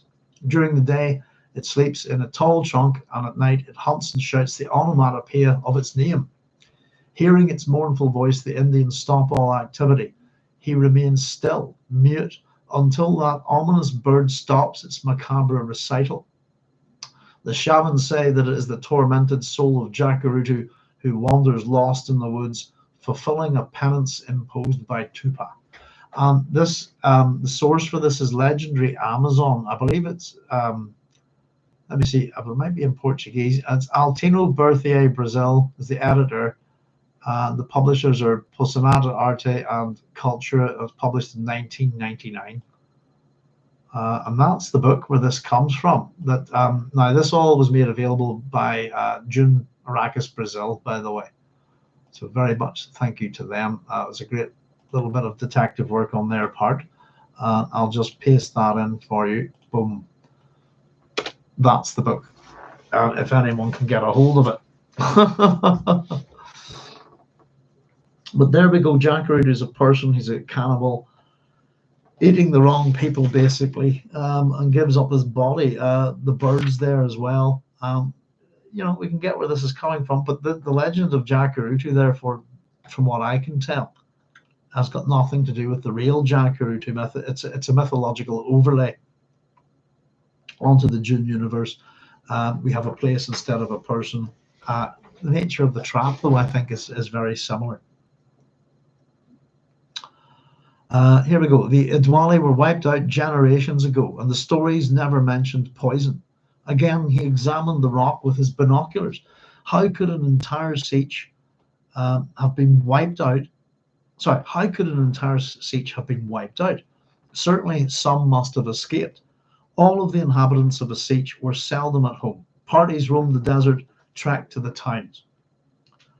With a sigh of resignation, Leto put away his binoculars. He slipped down the hidden face of the dune, took extra care to dig in his still tent and conceal all sign of his intrusion. As he prepared to spend the hot hours, the sluggish currents of fatigue stole along his limbs as he sealed himself in the darkness. Within the tent's sweaty confines, he spent much of the day drowsing, imagining mistakes he could have made. His dreams were defensive, but there could be no self-defense in this trial he and Ganima had chosen. Failure would scald their souls. He ate spice biscuits and slept, awakened to eat once more, to drink and return to sleep. It had been a long journey to this place, a severe test for the muscles of a child. Pardon me. Towards evening, He awoke refreshed, listened for signs of life. He crept out of his sandy shroud. There was dust high in the sky, blowing one way, but he could feel sand stinging his cheeks from another direction. Sure sign there would be a weather change. He sensed a storm coming. I've called this wee bit Arakin Gothic. I just thought the way it was being described. Um, hmm. Sorry, just over we go. Okay, cautiously he crept to the crest of his dune, peered once more at those enigmatic rocks. The intervening air was yellow. The sign spoke of a Coriolis storm approaching the wind that carried death in its belly. There'd be a great winding sheet of wind-driven sand that might stretch across 4 degrees of latitude. The desolate emptiness of the gypsum pan was a yellow surface now, reflecting the dust clouds. The false peace of evening enfolded him. Then the day collapsed and it was night, the quick night of the inner desert. The rocks were transformed into angular peaks, frosted by the light of the first moon. Frank loves that frosting, doesn't he? It's consistent with how he describes that. He felt sand thorns stinging his skin. A peal of dry thunder sounded like an echo from distant drums, and in the space between moonlight and darkness, he saw sudden movement. Bats. He could hear the stirrings of their wings, their tiny squeaks. Squeak. Bats. Got some bats up the road. If I'm walking the dogs late at night, it's gone dark. They kind of buzz me as I'm walking along the road to nowhere up there. That's good fun. Jacurutu Fondak. Let's see. Now, the design or acts of this place conveyed a sense of abandoned desolation. It was where the half-legendary smuggler's stronghold should be. Fondak. But what if it were not Fondak? That's again that doubt. What if the taboo still ruled and there were only the shell of this were only the shell of ghostly Jacurutu? The bats there would suggest distrans, wouldn't they? Now, here's a corker. In my book, we've got a character called Leo. Next, it says Leo crouched. It's, of course, Leto. Got lots of silly little mistakes in this chapter. Leto crouched in the lee of his dune and waited for the night to settle into its own rhythms. Patience and caution, caution and patience. For a time, he amused himself by reviewing Chaucer's route from London to Canterbury, listing the places from Southwark. 2 miles to the watering place of St. Thomas, 5 miles to Deptford, 6 miles to Greenwich, 30 miles to Rochester, 40 miles to Sittingbourne, 55 miles to Boughton under Blean, 58 miles to Harbleton, and 60 miles to Canterbury. It gave him a sense of timeless buoyancy to know that few in his universe would recall Chaucer or know any London except the village of Gansereid. Gansereid, I do not know. Gan and Sired is where all I've got. It's a word that doesn't exist as far as I know. Gan in Hebrew is a garden or paradise. And Sarid can be actually another version of sired, as in to father. But the only other thing I've got is that Gan in Old Irish means besides or without. But I have no idea whatsoever. Apart from that, that's the best I could do with the etymology of that. Julian saying, love the Chaucer reference, really roots the text in our common past and knowledge. There's a bit to that actually. So we've got Chaucer here.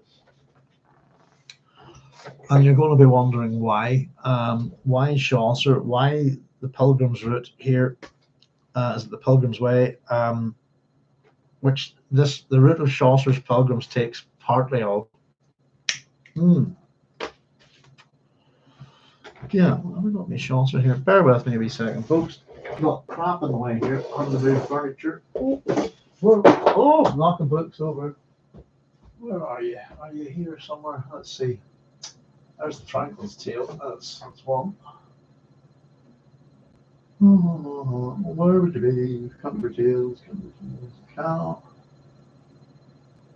find it. No, it must be somewhere else. Got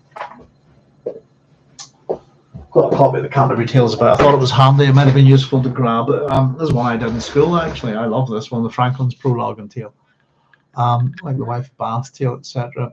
So there's all sorts of tales. There's 24, isn't there, I think, in, if I'm not mistaken. You gotta love the Franklin. The Franklin's very clever. If you're ever interested in he's the most sort of rhetorically trained, I think, of the different storytellers, and he actually interrupts the Squire. The Squire's tale. The Squire's not very good at telling a story, so the Franklin interrupts him. Tells a rather good, interesting story of courtly love and the Black Rocks, etc. And is in Middle English. There's a reason for the Chaucer reference. 2 miles to the place of St. Thomas, the actual.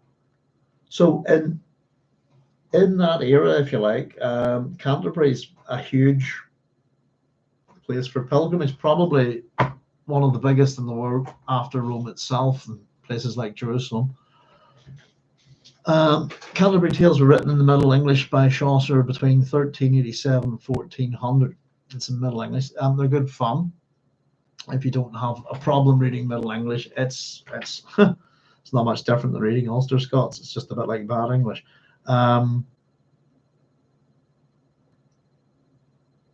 Yeah, I love the Franklin's Tale. It's the best thing about the Franklin's Tale is he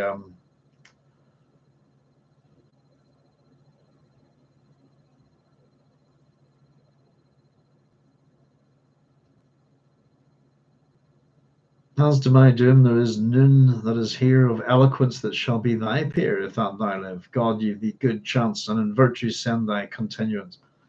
The Franklin basically in the prologue basically says, I pretends to be, I'm not very good at public speaking, I'm not very good at telling a story. Watch how good I am, basically. So that's what I like about the Franklin. Some of them, yeah. They're interesting stories. If anybody's not too familiar with it, the route described here is the route that the pilgrims take on in the Canterbury Tales. That's the kind of the frame story. They're all on their way there, and they each tell a story on the journey. And it's a common kind of thing. We've got other works like that, like with the camera and stuff like that. And it's very good, I think. Chaucer's very accessible, I think. Now, the watering place of St. Thomas. Why are we getting Chaucer here? Of all the people, what's this got to do with Leto? It's really, as much as he's running through this, and is for some reason, the connection is actually to the next chapter. The watering place of St. Thomas here is Thomas Becket. Or Thomas A. Becket, as some people know him. Thomas à Becket was the Archbishop of Canterbury, and he was murdered in Canterbury Cathedral, pretty much under the orders of Henry II. The famous quote, which I think isn't actually what was said, is who will. I've put two chapter titles up. We're going to get to the next chapter shortly. The next chapter I've called "Who Will Rid Me of This Troublesome Preacher." This one I called "It's a Trap." The reference is being dropped here. Frank tends to do things like that so that they'll be picked up, or if you like, that'll run on in the next chapter. I mentioned this before, so we go on. St. Thomas was preserved in the Orange Catholic Bible and the Azar book. That's the third and last time we'll have that Bene Gesserit book mentioned here. But Canterbury was gone from the memories of men, as was the planet which had known it. There lay the burdens of his memories of all those lives which threatened to engulf him. He'd made that trip to Canterbury once. So there's somebody within his other memory. Patience, He amused himself by reviewing his route. Okay, listen to places from south, but he's maybe thinking of something similar here, how he's got to here. In terms of on what's going to happen in the next chapter, all of this is really relevant. Alia is going to basically take on the role of Henry II, and her priestly guards will be the knights who murdered Thomas Becket. Here, let's bring him up actually on Wikipedia very quickly. So it's kind of important because what Alia is going to do mirrors this exactly. So we have, this is a historical overlay. There we go. Thomas Becket, known as St. Thomas of Canterbury, Thomas of London, and later Thomas of Becket, see note 1. Dates are either 1119 or 1120 to 1170. He served as Lord Chancellor from 1155 to 1162, and then as Archbishop of Canterbury from 1162 until his death in 1170 when he was murdered.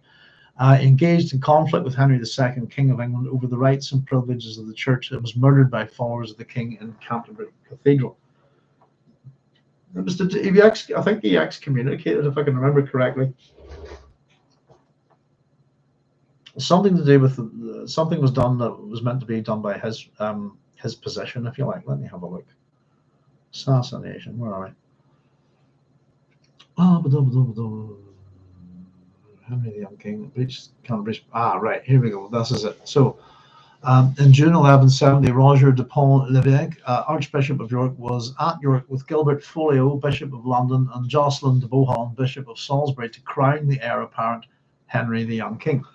This breached Canterbury's privilege of coronation, and in November 1170, Becket excommunicated all three. So simply put, it was Becket's job to put the crown on the king, and because these guys did it, he excommunicated them.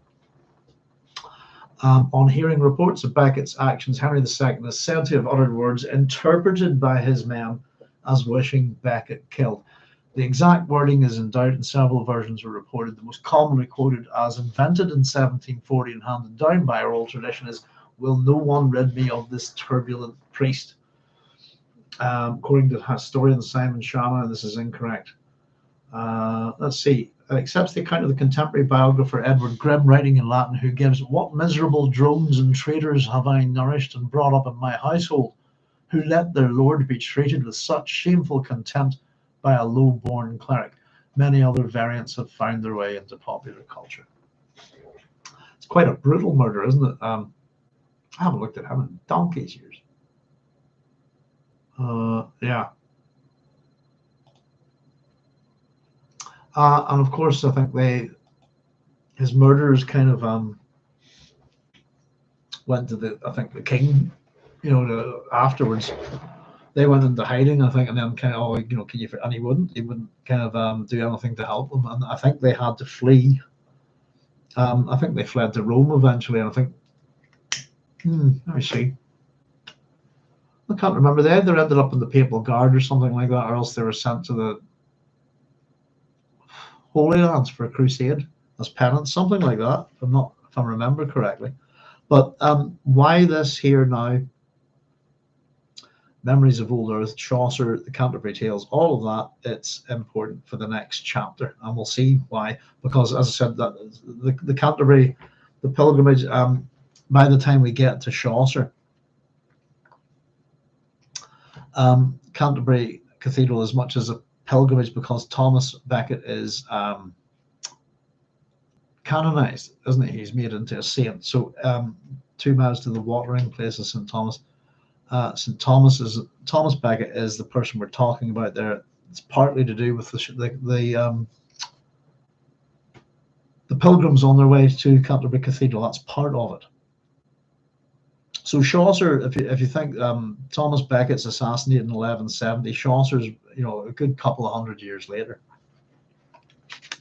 So there we go. Really interesting, and we're going to see that in the next chapter, which is very quick, a short little chapter. So there we go. His present trip was longer, though, and more dangerous. Presently, he crept over the dune's crest and made his way towards the moonlit rocks. He blended with shadows, slid across the crests, made no sounds that might signal his presence. The dust had gone, as it often did, just before a storm, and the night was brilliant. The day had revealed no movement, but he heard small creatures rustling in the darkness as he neared the rocks. So there is life here. Just you got to get closer, I think. In a valley between 2 dunes, he came upon a family of jerboa, which scampered away at his approach. He eased over the next crest, his emotions beset by salty anxieties. I quite like that. That cleft he had seen, did it leap up to an entrance? And there were other concerns. The old-time siege had always been guarded by traps, poisoned barbs and pits, poisoned spines on plants. He felt himself caught up in the Fremen aghast, the ear-minded night, and he listened for the slightest sound. Aghast is a great word. Comes from the Greek agraphos. So graphos, if you think, is writing. So a put in front of it means to not do that. So agraphos means unwritten. It has another meaning as well, but that's the meaning here. The unwritten Fremen laws, if you like, or rules. Agraphos also refers to the sayings of, I didn't know this, the sayings of Jesus that are not in the canon Gospels. So in other words, unwritten, the agraphos refers to the sayings of Jesus that do not appear in Matthew, Mark, Luke, or John in the New Testament. Anything else where you hear about Jesus is agraphos. There you go. I didn't know that one, but it's unwritten is what we mean here. Caught up in the unwritten Fremen, the ear-minded night, and he listened for the slightest sound. The grey rocks towered above him now, made giant by his nearness. As he listened, he heard birds invisible in that cliff. The soft called, oh, hang on. Hey, big love, behave. Someone, I'm getting called here. Holly's just arrived behind me. Bear with me a wee second, folks. I've got a mistake here. Yeah. As he listened, he heard birds invisible in that cliff. The soft call of winged prey is what I have. I think it should be just the soft call of winged prey. Keep stumbling. When you're reading these things, you stumble over them badly, don't you? Where was that? Right. The soft call. Yeah, I've got to fix that in my book. Oh, I didn't fix it there. The soft call, I think that should be, of winged prey. They were sounds. They were the sounds of the daybirds, but abroad by night. What had turned their world around? Human predation. So these are birds that would normally be about during the day, but they have shifted their pattern, if you like, to they're now night birds. And why would they have done this? Something must have caused them to change their habits to make them more cautious. Ooh, soft calling. Well, it could have been that one. Thank you, Cynthia. That's probably what it was. It wasn't called anyway. Thank you very much. I will screw. There you are, ink pen. Come here. Right, it's calling. Thank you. The soft calling of winged prey. Yes, that sounds better. Calling. There we go. Thank you very much. I don't know. Sometimes you have to get on with these, and there's always more than one option, isn't there? Sometimes. That's our ladies barking out the back there. Abruptly, Leto froze against the sand. There was fire on the cliff. Oi! Sorry. Oh, sorry. I shouldn't shout like that. Sorry, Holly. That's her. She's going nuts in the garden there. Bear with me. I'm sure she'll stop in a wee second. Abruptly, Leto froze against the sand. There was fire on the cliff. A ballet of glittering and mysterious gems against the night's black gauze. The sort of signal a siege might send to wanderers across the bled. Who were these occupants of this place? He crept forward into the deepest shadows at the cliff's base, felt along the rock with a hand, sliding his body behind the hand as he sought the fissure he'd seen by daylight. He located it on the 8th step, slipped the sand snorkel from his kit, and probed the darkness. As he moved, something tight and binding dropped over his shoulders and arms, immobilizing him. Trap vine. I just thought it was interesting, by the way, that we have this blatant fire up there. We have signals from the Fremen in the first Dune novel, and it's more like a kind of little flashlight type thing. To light a fire, was it? If we think of Lord of the Rings, it's as good a way as saying "Here I am" as anything, as Samwise would point it out. But as I seem to recall, Aragorn saying, "Fire is our friend in the wilderness." But to light a fire on this place would probably, it's like, hello, look at us. And I didn't, as much as we're told that it's the sort of signal they might send to wanderers across the bled, it would also attract unwanted visitors, I think.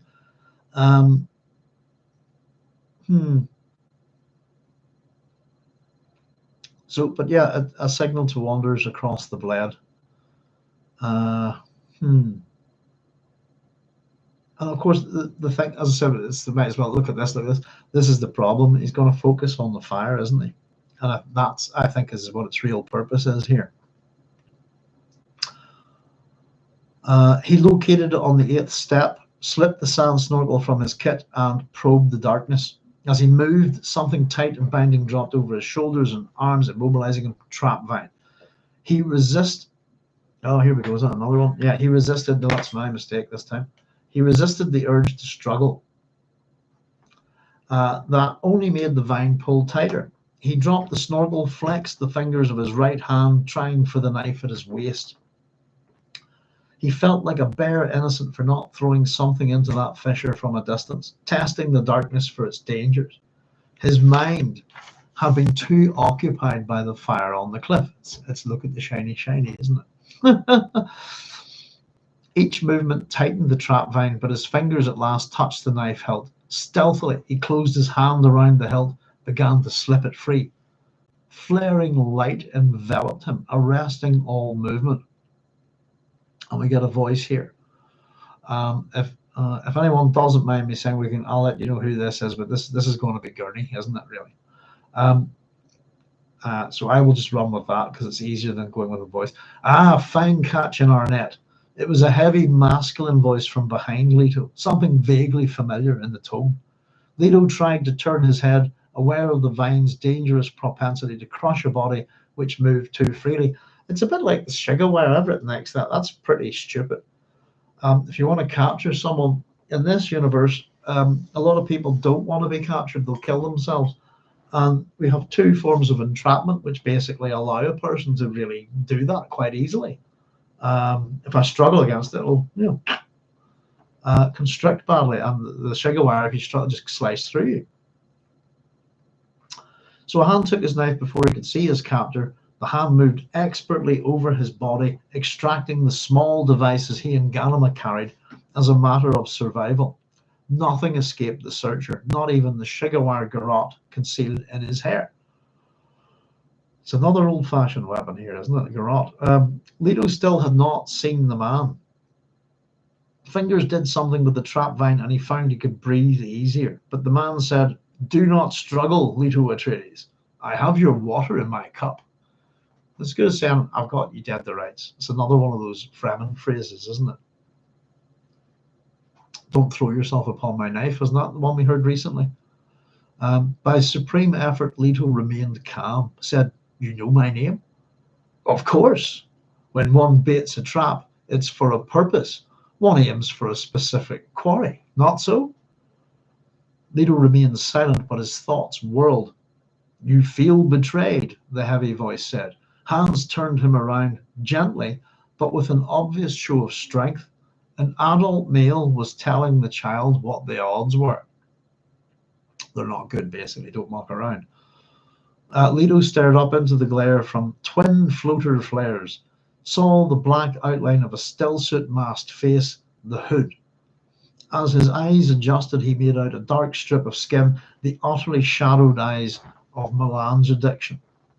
"You wonder why we went to all this trouble," the man said.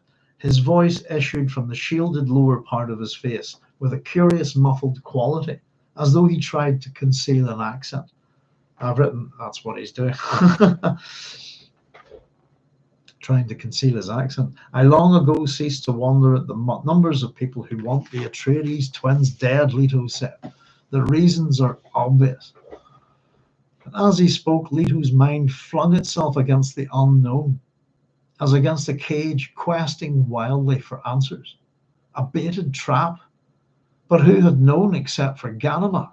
Impossible. Ganima wouldn't betray her own brother. Then did someone know him well enough to predict his actions? Who? His grandmother. How could she?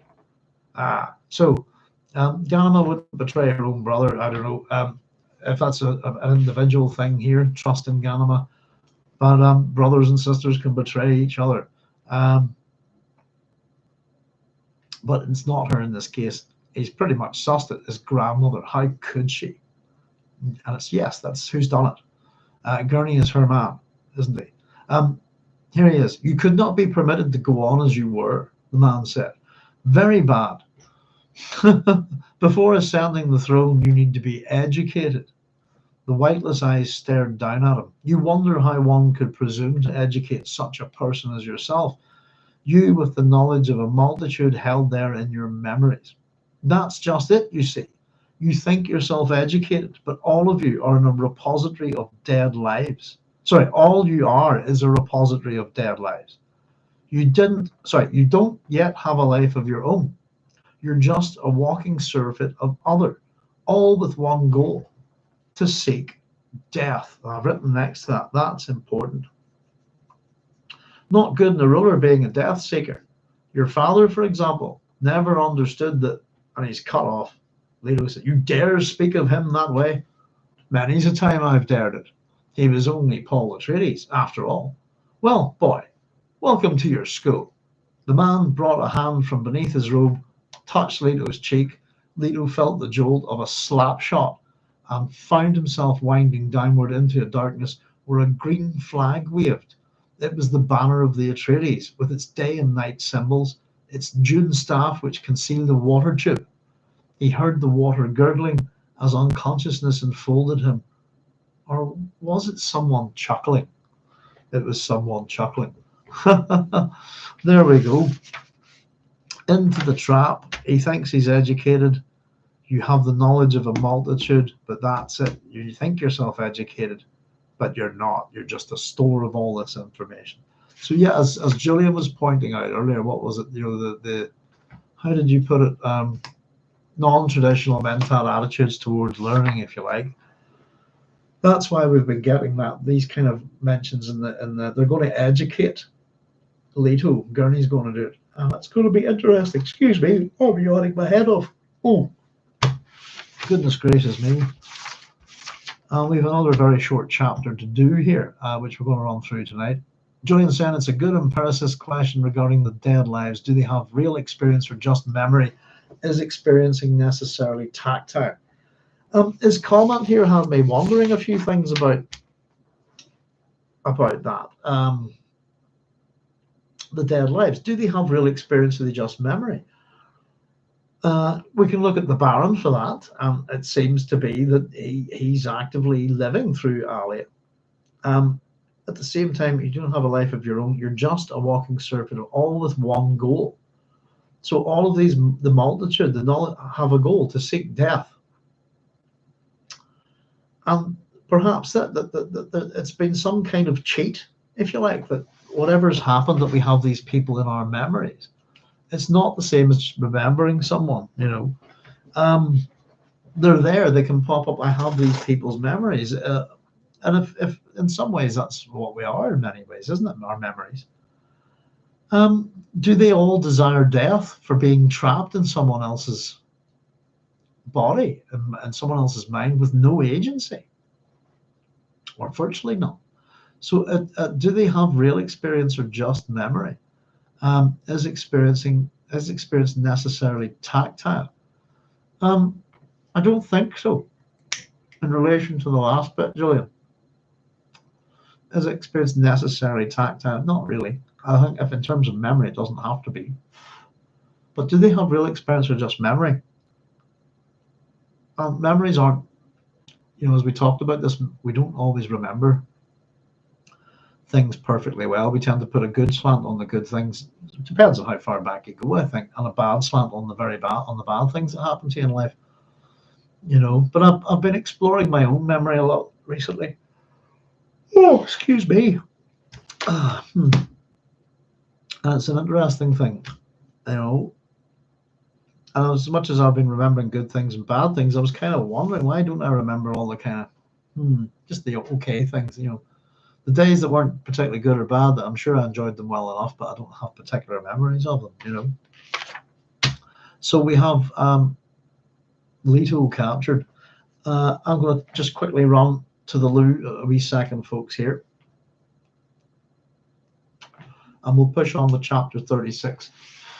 For those of you who are happy to stay around tonight, it's not long. We'll be through it pretty quick. This is where we're going to see that Thomas Becket Canterbury Tales reference kick in this chapter. For chapter 36, consider Alia to be Henry II, and consider her priestly guards to be the knights that killed Thomas Becket, and you'll basically get that we're going to get a rerun of that there. That was the 20th today, is when we started. It occurred to me that's the 20th of May, 325 AD, is the first council of Nicaea under Constantine. There you go. My memory's not that bad, is it? Why do I remember that? It's an interesting thing. Give me a wee second, folks, and I'll be right back, and we'll carry on with chapter 36. And as I said, it won't take us too long to wrap this one up. Okie dokie. Excuse me a wee second. Yeah. Oh.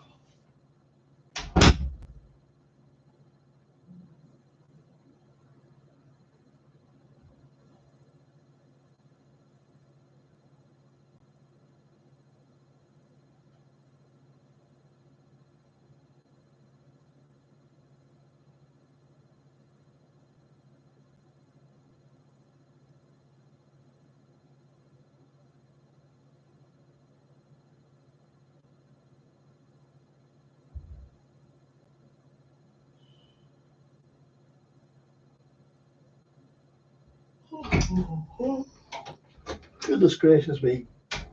Oh, I hate this chair. Oh dear, I keep saying, I wish I had a fat arse. We could do a bit more padding on the back side. And my shoes are covered. Going to get me slippers there, folks. Oh, there we go. And interesting, yeah, these are little fast movers, aren't they? But there's little things. Frank doesn't, as what Julian was saying about love the Chaucer reference, really roots the text in our common past and knowledge. That it does. And we get little things like that within the Dune universe, what they've lost from old Earth, basically. And in a funny way, it might be, as much as some of this stuff we were told was preserved in the Orange Catholic Bible and the Azar book, it might be the way that some of these things actually only are remembered is through memory or other memory, which would be a pretty sad thing for Chaucer. But yeah, goodness gracious, I love Chaucer. I haven't read all of the Franklin's, or not all of Franklin's, sorry, Franklin's Tales is one I've got in front of me. I haven't read all of the Canterbury Tales, read a few of them. Wife of Bath's Tale I've read, and the Knight's Tale. What else? There's a few of them on this. But it's great stuff. And in terms of having a wee mention of it here, person who does intertextuality in the science fiction world brilliantly, probably better than anyone, is Dan Simmons. And if you're a fan of the kind of the Hyperion cantos, one of the texts that is part of the intertextuality of that set of books is the Canterbury Tales. It's got the same framework, basically, where a bunch of pilgrims on the way to Hyperion, and on the way there, there's 7 of them, and they tell their stories. And it's if anybody hasn't read Hyperion, all 4 books are brilliant, by the way, absolutely brilliant. I'm looking forward to hitting them again at some point. There's a set of books that I did study at university, Hyperion cantos, and I remember them pretty well, but I don't remember the second 2 that well.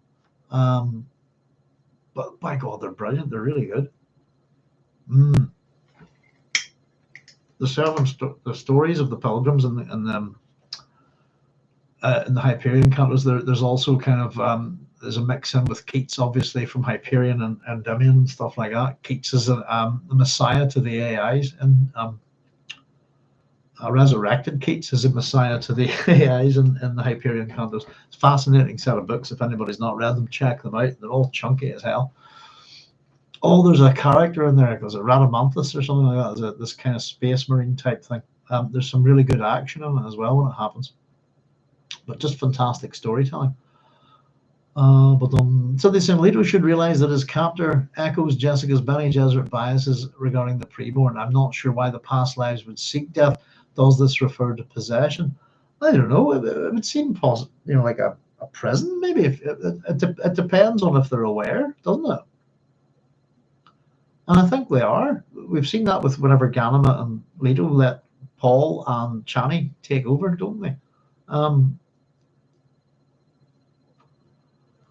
If you'd lived your life and died and then woke up finding yourself in someone else's head, and that you can only kind of make you're there, but you're kind of buried until that person kind of is able to bring up a memory, and that you have to fight with all these other personalities. If you're in any shape or form aware of that, you'd want it to end, wouldn't you? Or take over. And so I think to approach kind of possession would be the natural indication that if you had any sense of self-preservation as a personality within another individual, you would probably try to do that, but then that would rob them of their life. You would probably want to die, end this. It's as good a description of hell, I think, as you can think.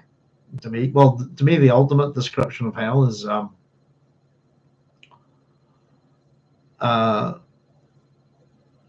what we the traits that we assign to God, basically, omniscient, omnipotent, all of these kind of things.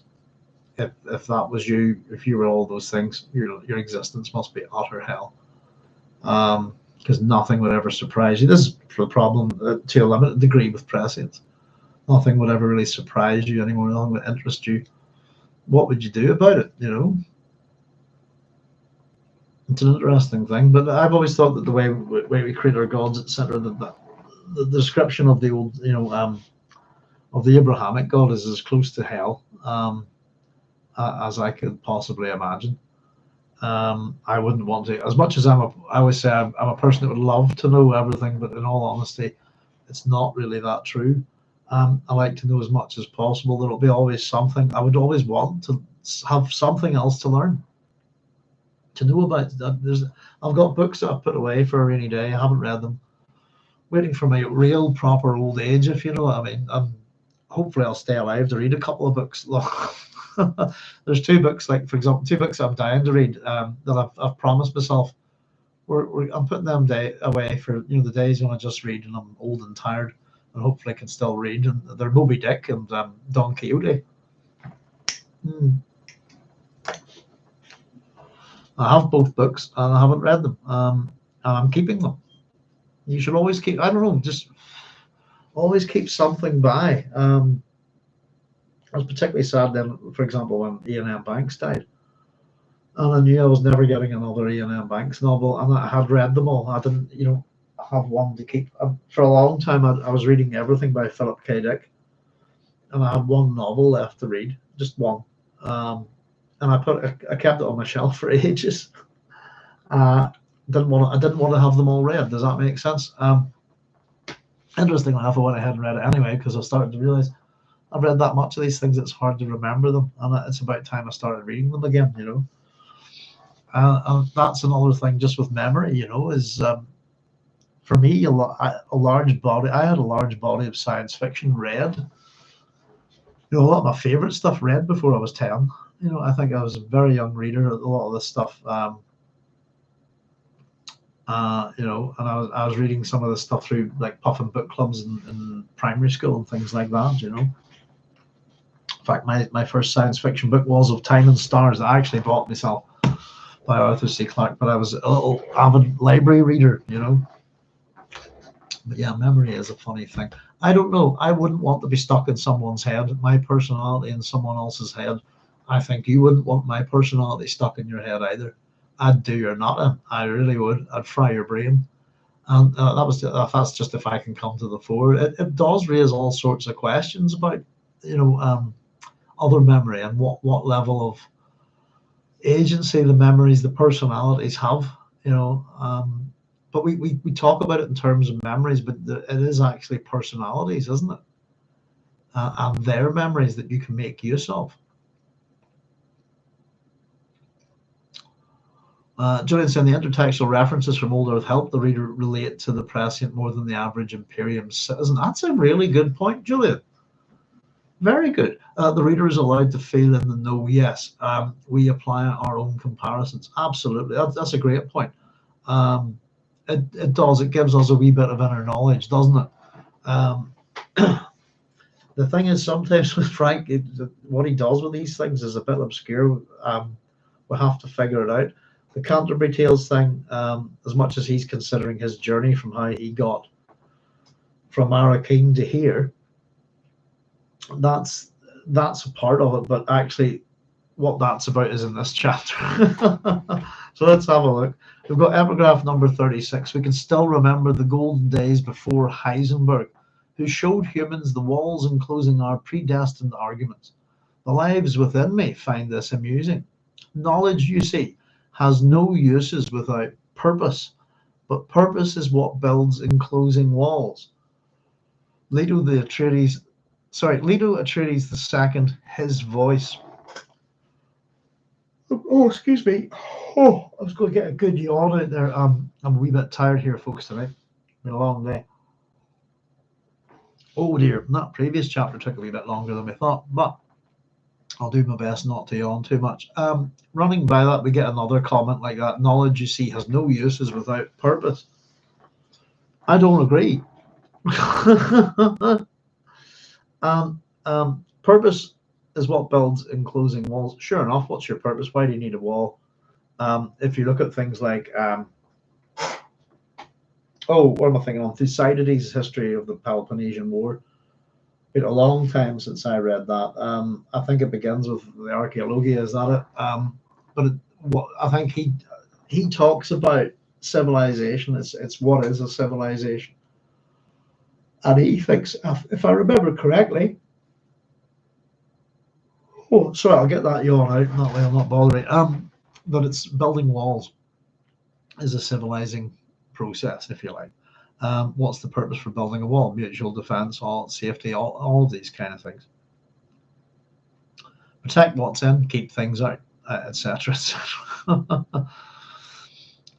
Purpose is what builds enclosing walls. Yeah, I've got no problem with that. But knowledge has no uses without purpose. I disagree. Again, I don't know what you think about this, but I kind of read stuff. I store information as best I can, and I'm very picky about what I store in my head. I wouldn't call it a memory palace, if you like, but it's more of a junk room with cabinet drawers, and it's a round room, and it kind of has a split. Again, the classical word Greek and Rome. But it's kind of how I organize some things in my head, if you like. I have a visual way of doing it. But I store things not having any real purpose for storing them. Does that make sense? I read something that's interesting to me. I'll remember that and I'll pay attention to it. But what's its use? I don't know. And I'm the sort of person that collects information, but ultimately sometimes its uses, its purposes, if you like, aren't apparent, or that there isn't one. You can learn things that they don't have a use. Does that make sense? I don't know if it does, to be honest with you, but you can just know things, and you don't have to have any particular reason to know them or any use of, I don't know. There's things that I know that would absolutely, and I don't want to know them. There's things that I've learned that I don't want to know over the years, things that I've seen that I don't wish I hadn't seen. And I have a whole lot of knowledge on a whole lot of stuff that's got no relevance to me, really, but it's in my head. And if it ever has a purpose, it's not got any apparent purpose to me at this point. But I found it interesting. Other things happen to you. Sometimes you learn things that you wish you didn't know. And it's rather hard to unlearn, isn't it? That's the thing, I think. It does get to a point where you can know too much, I think, and your desire to kind of, I don't know, things like that tend to affect, I don't know, how I personally interact in society, how I interact with people, all of these kind of things. I have no ambition whatsoever.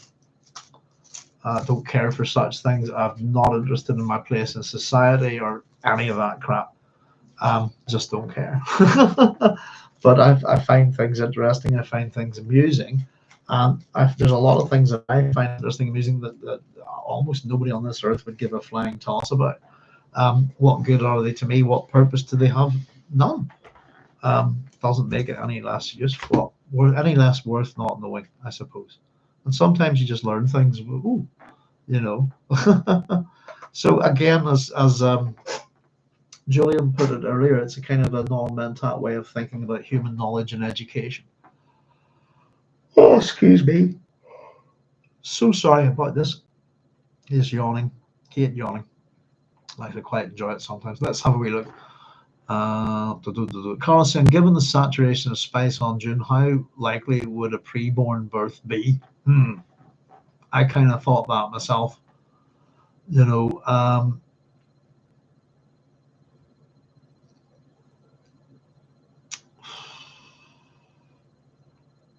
I don't know. I think it's a combination of there's definitely been abominations and things like that before. It's a very good question, Carlos. Out of a Fremen population, and we kind of got a rough idea of that from Dune. How many Fremen are on the planet? It's a lot. Statistically, there must be a few at least. Oh, excuse me. Julian said Melville's amazing. Moby Dick is delightfully morose, focused a lot on myth, language, and queerness. I've only ever seen the film. I've never read it. As I said, I know about certain books and stuff like that, and just the consideration of Melville's Moby Dick is a absolute masterpiece of a novel. Same with Don Quixote. You know, and they're both chunky books. So, well, Don Quixote's huge, isn't it? Object Group says, I'm sticking a pile of sci-fi into Larn Library, where I first got Dick, Asimov, and Moorcock. Rest of books going to showband drummer Dick Geddes, who introduced me to Dune and D&D. Excellent. Oh, Larn Library, yes, indeed. The two big libraries for me were Carrickfergus Library and Larn Library. I even had to go. My dad decided to rebuild half the house. Every time I had exams to do, for some reason, he would get construction workers in, and I would have to leave the house because I couldn't study. And I'll go down to the library and sit there. And the one thing I hate about sitting in the library, I'm one of those people, Object Group, that keeps his back to a door, keeps his back to a wall, and if a door opens, I have to look to see who comes in. And libraries aren't good places for me to study, unfortunately. But yeah, I love libraries. I don't use them too much. More of an adult thing. I'd rather have my own book. I go secondhand bookshop hunting these days. But for me, Carrickfergus Library and then Larn Library were Dick, Asimov, Moorcock. Just get these wee turnstile kind of books, and absolutely. That's the same people that introduced those libraries introduced me to the same writers. You know, especially those writers. Clark too, not Herbert. No, Herbert very hard to find when I was young. Never really saw much at all. Heinlein a little bit. Who else really would have been on those bookshelves quite a bit? But that would have been the main ones, I think, because I read consistently a lot of those guys' stories and collections of short stories and all. The rest of the book, the showband drummer Dick Geddes, who introduced me to Dune and D&D. Yes, indeed.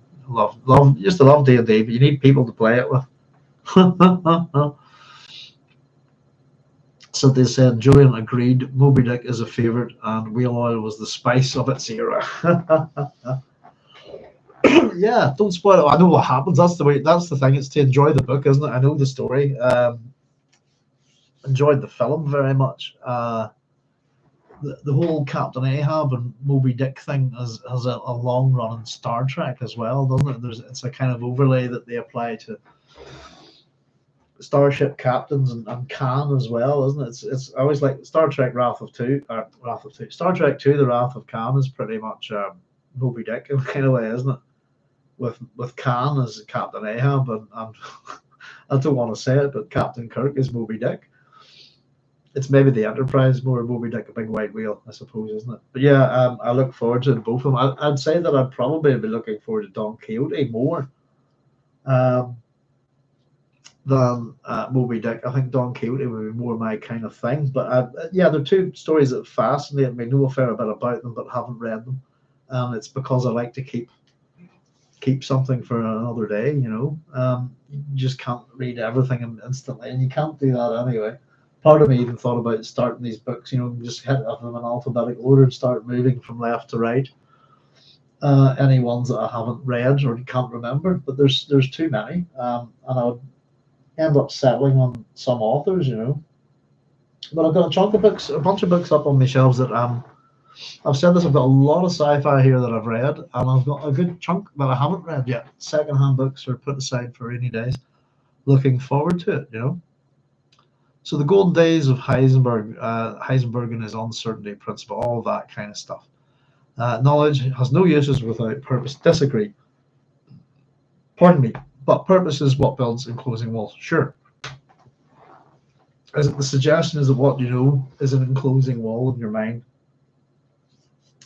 and it doesn't leave you open to learning new things? Couldn't disagree more. Frankly, and as much as what Julian was saying about this, I think this is Frank's attitude to learning as well.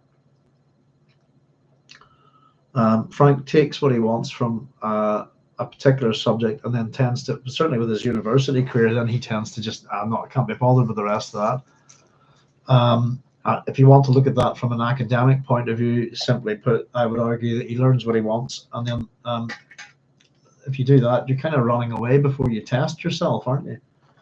As much as nobody likes doing exams or any of that sort of stuff. I haven't done one in years, but testing yourself is important. It's good to know what you know and what you don't know. When I've done exams, even from classical studies and stuff like that, after I've finished the degree, I still read this stuff. There's no way I could read it all. And as much as I dip my hand into science fiction quite a bit, I tend to jump off and go and find a mythological book or something that I consider very difficult to read, or maybe that most people might find it. The things that I often think of that are difficult to read aren't at all. You just got to approach a book with the right attitude. But I like reading ancient stuff. The older, the better. Anything from generally a culture that's not my own, though I do like some of the stuff from my own culture, but that's me. So here we go. We'll see in this chapter here, folks, the whole kind of Thomas Becket referencing.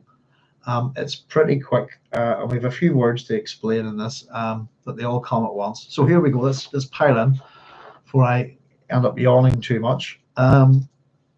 Alia found herself speaking harshly to the guards she confronted in the temple foyer. There were 9 of them in the dusty green uniforms of the suburban patrol, and they were still panting and sweating with their exertions. The light of late afternoon came in the door behind them. The area had been cleared of pilgrims. So this is following the preacher's speech, if you like, and confrontation with Alia. So this is Alia. So my orders mean nothing to you, she demanded. And she wondered at her own anger, not trying to contain it, but letting it run. Her body trembled with unleashed tensions. Tension building on all these chapters at the minute. Idaho gone, the Lady Jessica, no reports, only rumors that they were on Seleucia. Why hadn't Idaho sent a message? What had he done? Had he learned finally about Javid? And again, we've a wee bit of insider knowledge on this stuff. Had he learned finally about Javid? Is she that blind? I thought, that's what I was wondering here. Alia wore the yellow, again, got that yellow, of Arrakis mourning, the colour of the burning sun from Fremen history. In a few minutes, she would be leading the second and final funeral procession to Old Gap, there to complete the stone marker for her lost nephew. The work would be completed in the night, fitting homage to one who'd been destined to lead Fremen. The priestly guards appeared defiant in the face of her anger, not shamed at all. They stood in front of her, outlined by the waning light. The odor of their perspiration was easily detected through the light and inefficient stillsuits of city dwellers. They stink. Their leader, a tall blonde Kaza with the burqa symbols of Cadelam, finally flung his stillsuit mask aside to speak more clearly. His voice was full of prideful intonations to be expected from a scion of the family which once had ruled Sietch Abir. Got a whole bunch of words here. Now is the time to hit them. Okay, Kaza, is Ottoman Turkish, and it comes from an Arabic word which is Qada, if I'm not mistaken, which is I have with English letters Qada. Now, it's a division of a sanjak, which is a secondary prefecture. So it comes from the Arabic word for that Qada is for jurisdiction, a court circuit, also the verbs to decide or to judge. It's a sub-district, particularly a third-level division of the Ottoman Empire. Now, in this case here, he's a minor leader of the guards, if you like. That's what it means here. And I'm assuming that we've used that, Frank's used that word, maybe that he's kind of a certain levels down, if you like. We have burqa here, of course, which is an alternative spelling for burqa, the garment that covers the whole body with the gauze there. Then we have Cadelam, or Cadelam, depending on how you want to pronounce it. I think it's Cadelam.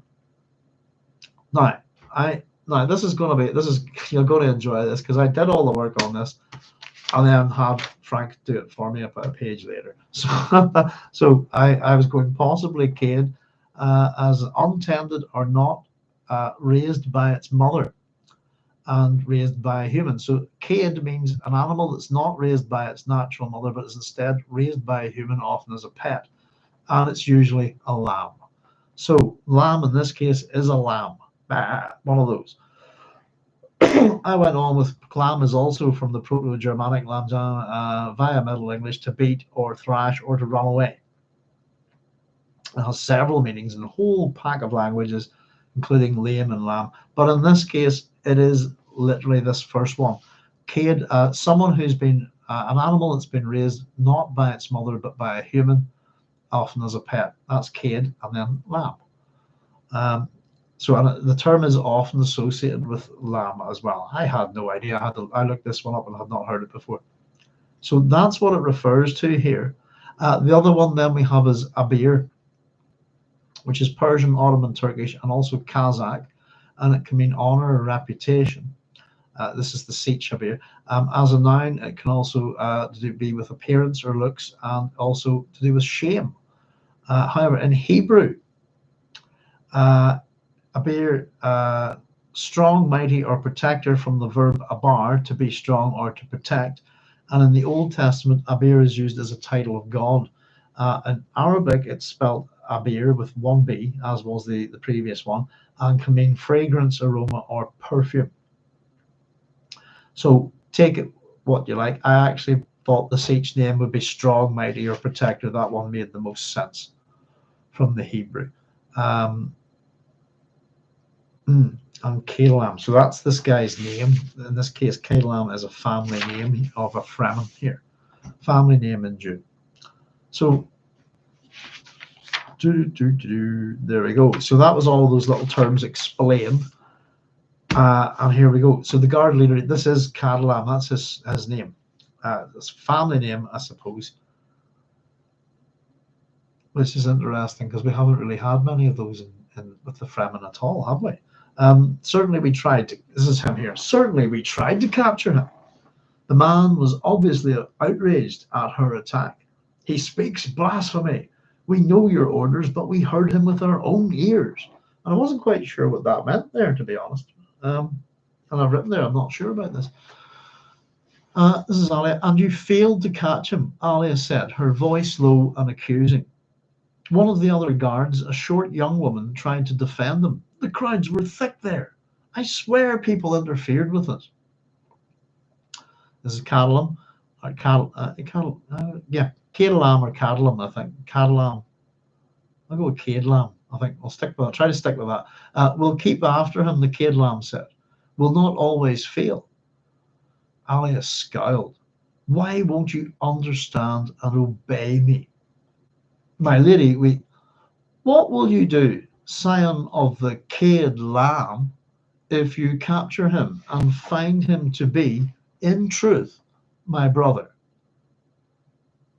This is the Cadelam here. He obviously did not hear the special emphasis on his name, although he could not be a priestly guard without some education and the wit to go with it. Did he want to sacrifice himself? I was wondering about that there. The guardsman swallowed them. We must kill him ourselves, for he breeds disorder. The others stood aghast at this, but still defiant. They knew what they had heard. Oh, let me see. Hang on. I meant to say, by the way, where was it? Oh no, it's coming up. Sorry, I haven't got there yet. So basically, this is the Thomas Becket reference, and it's clear now as what I've written at the top because I was wondering about it myself. We must. What are you going to do? If you catch him and find him to be in truth my brother, what will you do? We must kill him ourselves, for he breeds disorder. The other guards are appalled at this, but still defiant. They know what they'd heard. He calls upon the tribes to band against you, the Cadelam said. Alia knew how to handle him now. She spoke in a quiet, matter-of-fact tone. I see. Then if you must sacrifice yourself this way, taking him openly for all to see who you are and what you do, then I guess you must. So that's, I've written that. Sacrifice my, so I've written there, I'm just laughing at this guy. And I've just written there, this is Alia, like Henry II here. And our preacher is Thomas Becket. Sacrifice. He broke off, glanced at his companions. As Kaza of this group, their appointed leader, he had the right to speak for them, but he showed signs that he wished he'd remained silent. I should Coco. The other guards stirred uncomfortably. In the heat of the chase, now this is what I've got in my book, they defiled Alia. Now, again, yeah. I'm starting to have real opinions about what's happened to this type. There's a hand of a person here involved in this. Someone has done this to these books. It's not defiled, it's defied. In the heat of the chase, they defied Alia. One could only reflect now upon such defiance of the womb of heaven. With obvious discomfort, the guards opened a small space between themselves and their Kaza. Sacrifice yourself. It's one of those ones. How you can take this within this character here is how he's taking it. What Ali is saying, but this guy's dead. I think if he kills Paul, he'll be murdered as a for doing it, and if he doesn't do it, I think she'll bump him off anyway. But it's if you must sacrifice yourself. It's kind of putting it on him. She wants to hear that. If that's what you're talking, there's no kill my brother, no direct words there. It's vague. But if you must sacrifice yourself this way, taking him openly for all to see who you are and what you do, then I guess you must. So in other words, if you catch him in the public and you kill him, that's if you must sacrifice yourself. And it's starting to dawn on him here. Sacrifice it's not quite what I planned. It's a bit like one of those something, was it Flash Gordon, where Ming the Merciless comes down and he's speaking to Prince Thun, isn't it? And he goes, we have nothing except our loyalty. And he fall on your sword, and he has to, this kind of thing, kind of talks himself into a bad position. But yeah, it's a bit like the guy that comes up with the idea of killing or doing something very dangerous, and then fair enough, you go and do it. And, wish I hadn't opened my mouth. Plenty of examples of that in literature and movies. For the good of the church, our official reaction would have to be severe, Alia said. You understand that, don't you? But I've heard him myself, she said. But this is a special case. He cannot be Muad'Dib, Mariette. There's this doubt that would allow him to do it. And we get Alia's thoughts here. How little you know, she thought. She said, we cannot risk taking him in the open. Harming him when I've got when others could see it. Now it should be where others could see it, I think. If another opportunity presents itself, of course. So as much as if you take him in the open, you have to kill him there, then you're going to take the blame for it. You'll sacrifice yourself. I will be severe in my punishment of you. But if you have to sacrifice yourself, that's fine. We cannot risk taking him in the open, harming him when others could see it. Oh, pardon me. if another opportunity presents itself, of course. So it's basically she's saying in every way except being directly, I want him dead. I think the way that he'd be able to do it is with the doubt that it might not be Muad'Dib. And I've written up the top here, this is Alia preparing for the theatre and scapegoating of fratricide by proxy. Fratricide by proxy. Yes, indeed. That's what she's trying to do here. Kill her brother. And already the theatre, I'll have to be severe, all of this is how she'll have to act, knowing full well that she's behind it. He's always surrounded by crowds these days. Then I fear you must be patient. Of course, if you insist on defying me. She left the consequences hanging in the air, unspoken but well understood. The Cadelam was ambitious, a shining career ahead of him. I've written next that, not if he's dead. The implication here is if you and your guards continue to defy me and not do what I want, you'll be dead. So I've got the Cadelam here is kind of in a Skyla, and he's kind of between Skyla and Charybdis, between the devil and the deep blue sea, between a rock and a hard place. They're all the same thing, aren't they? He's damned if he does, and he's damned if he doesn't, I think. And he may look at this as an opportunity for career advancement, possibly from his position. And if the preacher's not Muad'Dib, it'll work for him. If he is, he's dead.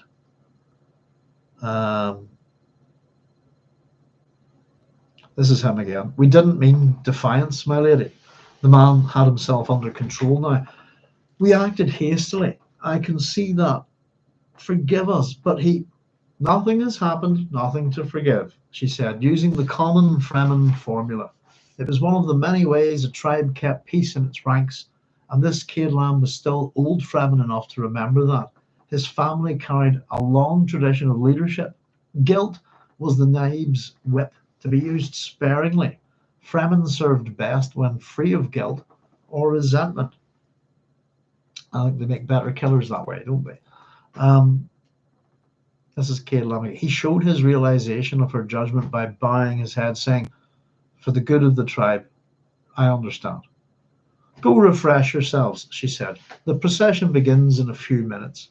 Yes, my lady. They bustled away, every movement revealing their relief at this escape. Within Alia's head, a bass voice rumbled. That's the Baron Harkonnen. Ah, you handled that most adroitly. One or two of them, hiccups. One of the two of them still believe you desire the preacher dead. They'll find a way. In other words, to make it happen. So as much as if any of them have doubt about it, they still defend. They know what they had heard is what the guards. They're aghast at this, but there's a level of doubt. Some of them don't. Most of them should have probably heard. No direct implication of kill my brother, but a couple of them have enough. Enough to think that that's what she wants. One or two of them still believe you desire the preacher dead. They'll find a way. Shut up, she hissed. Shut up! I should never have listened to you. Look what you've done. Set you on the road to immortality, the bass voice said. She felt it echoing in her skull like a distant ache and thought, where can I hide? There's no place to go. Ganim's knife is sharp, the Baron said. Remember that. Yes, Alia blinked. Yes, that was something to remember. Ganim's knife was sharp. That knife might yet cut them out of their present predicament. More mystery, more tension building. And again, these references to the Canterbury Tales, to Chaucer, to the pilgrimage of Thomas Becket at Canterbury Cathedral. And that all makes a lot more sense. So this is an interesting one where we've had a couple of these, haven't we? We tend to look at mythological overlays within the Dune series. This is a historical one. His assassination was pretty brutal, if I'm not mistaken. Let's see. So I'll just read you this wee bit. Regardless, so if we assume that Alia, the overlay of Alia here is Henry, regardless of what Henry said, it was interpreted as a royal command. 4 knights Reginald Fitzurse, Hugh de Morville, William de Tracy, and Richard Le Breton set out to confront the Archbishop of Canterbury. On 29th of December 1170, they arrived at Canterbury. According to accounts by the monk Gervase of Canterbury and eyewitness Edward Grimm, the knights placed their weapons under a tree outside the cathedral and hid their armour under cloaks before entering to challenge Becket. The knights told Becket he was to go to Winchester to give an account of his actions, but Becket refused. Not until he refused their demands to submit to the king's will did they retrieve their weapons and rush back inside for the killing. Becket, meanwhile, proceeded to the main hall for vespers. The other monks tried to bolt themselves in for safety, but Becket said to them, "It is not right to make a fortress out of the house of prayer," ordering them to reopen the doors. The four knights, wielding drawn swords, ran into the room, crying, "Where is Thomas Becket, traitor to the king and country?" They found Becket in a spot near a door to the monastic cloister, the stairs into the crypt, and the stairs leading up into the choir of the cathedral, where the monks were chanting vespers. On seeing them, Becket said, "I am no traitor, and I am ready to die." One knight grabbed him and tried to pull him outside, but Becket grabbed onto a pillar and bowed his head to make peace with God. Several contemporary accounts of what happened next exist. Of particular note is that of Grimm, who was wounded in the attack. This is part of his account. The impious knight suddenly set upon him and shaved off the summit of his crown, which the sacred chrism consecrated to God. Then, with another blow received on the head, he remained firm, but with the third, the stricken martyr bent his knees and elbows, offering himself as a living sacrifice, saying in a low voice, "For the name of Jesus and the protection of the church, I am ready to embrace death." But the third knight inflicted a grave wound on the fallen one. With this blow, his crown, which was large, separated from his head so that the blood turned white from the brain, yet no less did the brain turn red from the blood. It purpled the appearance of the church. The fifth, not a knight, but a cleric who had entered with the knights, placed his foot on the neck of the holy priest and precious martyr, and it is horrible to say, scattered the brains with the blood across the floor, exclaiming to the rest, "We can leave this place, knights. He will not get up again." And there's another account there. It says appears in the Expugnatio Hiberni, the Conquest of Ireland by Gerald of Wales. But afterwards, yes, indeed, he was canonized, and then Henry eventually humbled himself in public penance at Becket's tomb at St. Dunstan's Church, Canterbury, which became a popular pilgrimage site. So, yeah, you actually got an order of knighthood out of this because the knights were told to do penance in the Holy Lands. They became it says that it's inspired Knights of St. Thomas, incorporated in 1191 at Acre, which was to be modelled on the Teutonic Knights. But yes, indeed, cult of St. Thomas. There's very interesting, all of that stuff, a little bit of medieval history, and this is very much part and parcel of the pilgrimage to Canterbury that the pilgrims would have been on in the Canterbury Tales. So that's the connection. We get it mentioned in the previous chapter why we pretty much have Alia a historical overlay with these guards. She might as well say, as I call, "Who will rid me of this turbulent preacher?" And that's what these guards are going to do. So it's a very short little chapter. It's definitely, she knows it's Paul. How little did the guards know, as she points out here, and she wants him dead.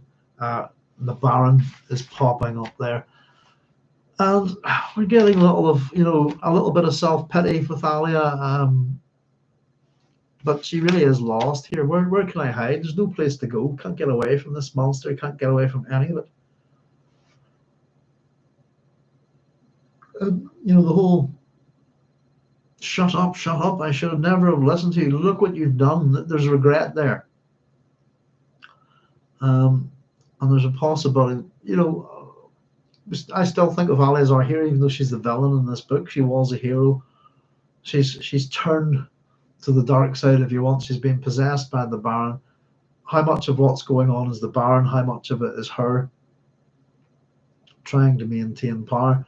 And I think within her own mind, part of her is kind of revolting against this, but what can she do about it? Where can I hide? There's no place to go.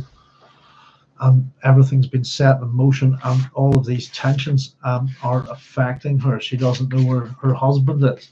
She doesn't know where her mother is. There's a rumor that they're on Seleucia. Why haven't I heard from Duncan?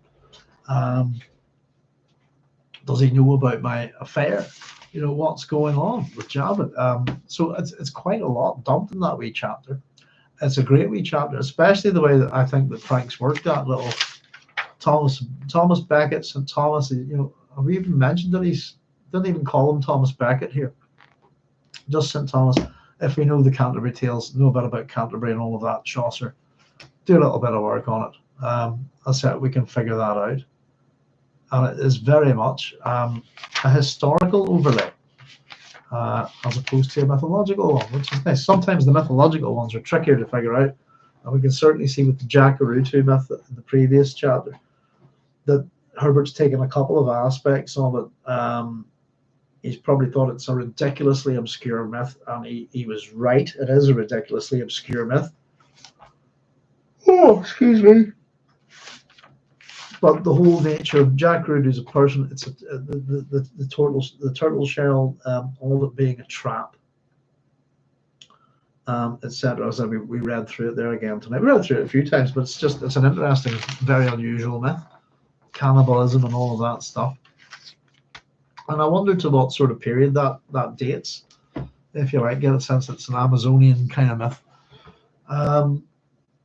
Certainly within cultures in terms of human sacrifice, which I always point out that I like to point out that particularly a lot of the Greek myths as we move are actually showing a transition between, call it the Bronze Age and the Iron Age, but it also is a transition between periods of human sacrifice, and that changes towards, you know, tends to be more animalistic sacrifice. We get that in the Bible as well.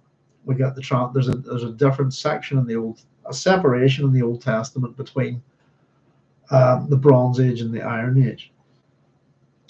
These periods are often, we also have, particularly I suppose, if you think about it, there are gaps of, well, we call them the Greek Dark Ages, but they may as well just call them a Dark Age for the whole region, if you like. There was a separation of, time and knowledge and stories and historical fact. And it's interesting, but you didn't get that in,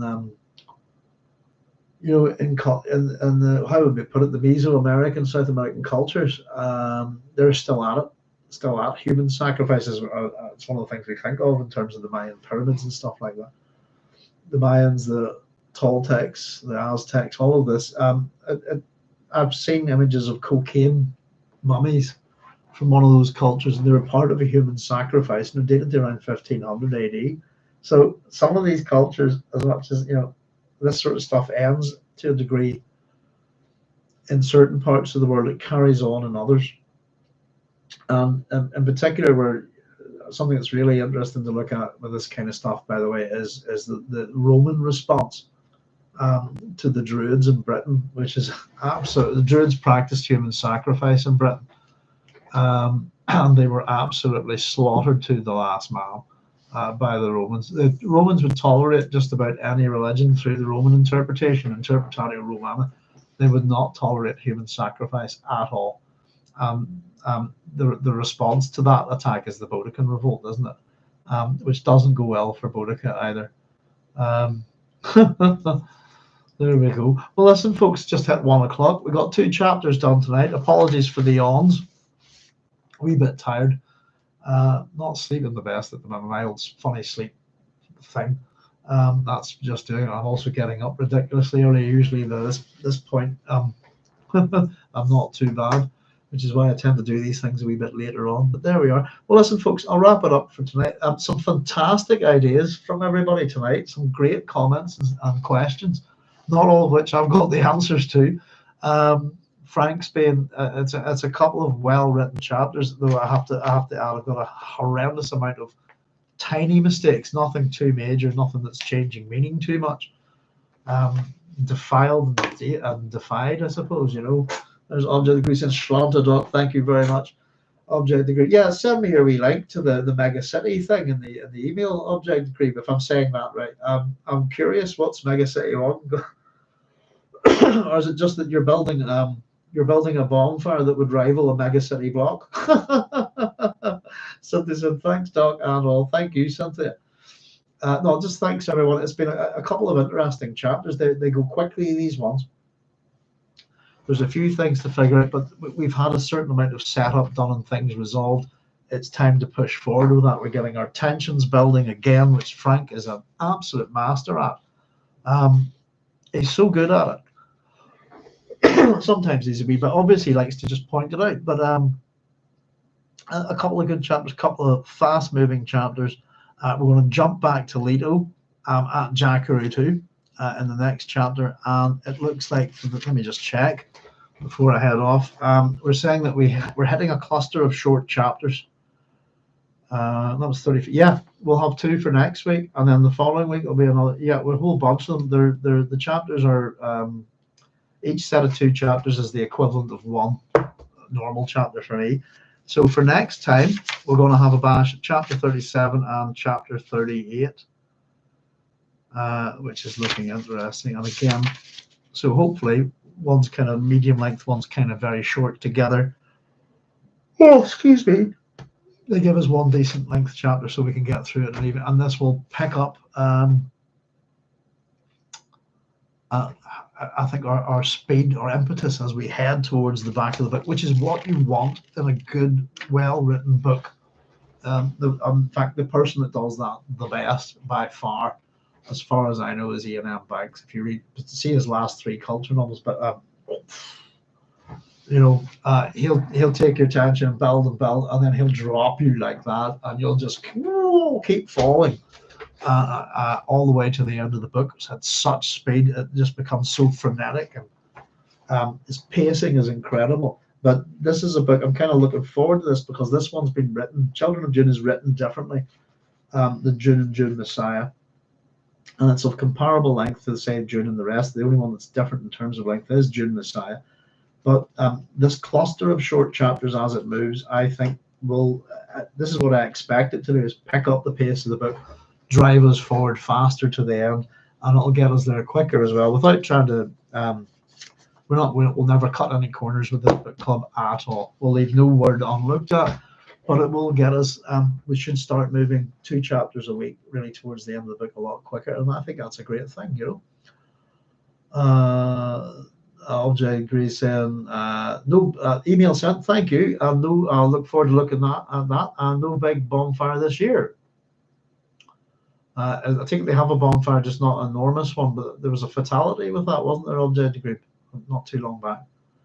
But thank you very much. Carlos says, buenas noches, everyone. Thank you, Carlos. Buenas noches. Pick up some linguistic skills here. Angelina saying, good night, Doc. Cheers, all. Yeah, everyone. Thank you very much.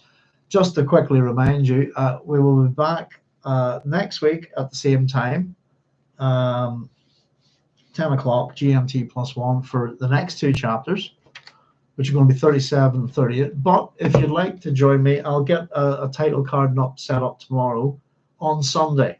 I'm going to dig out my 42 tile, and I'm going to do a World Tile Day. I'm going to pop on here and chat about Douglas Adams, tiles, the number 42, the Hitchhiker's Guide to the Galaxy, and all those hippie fruits, etc.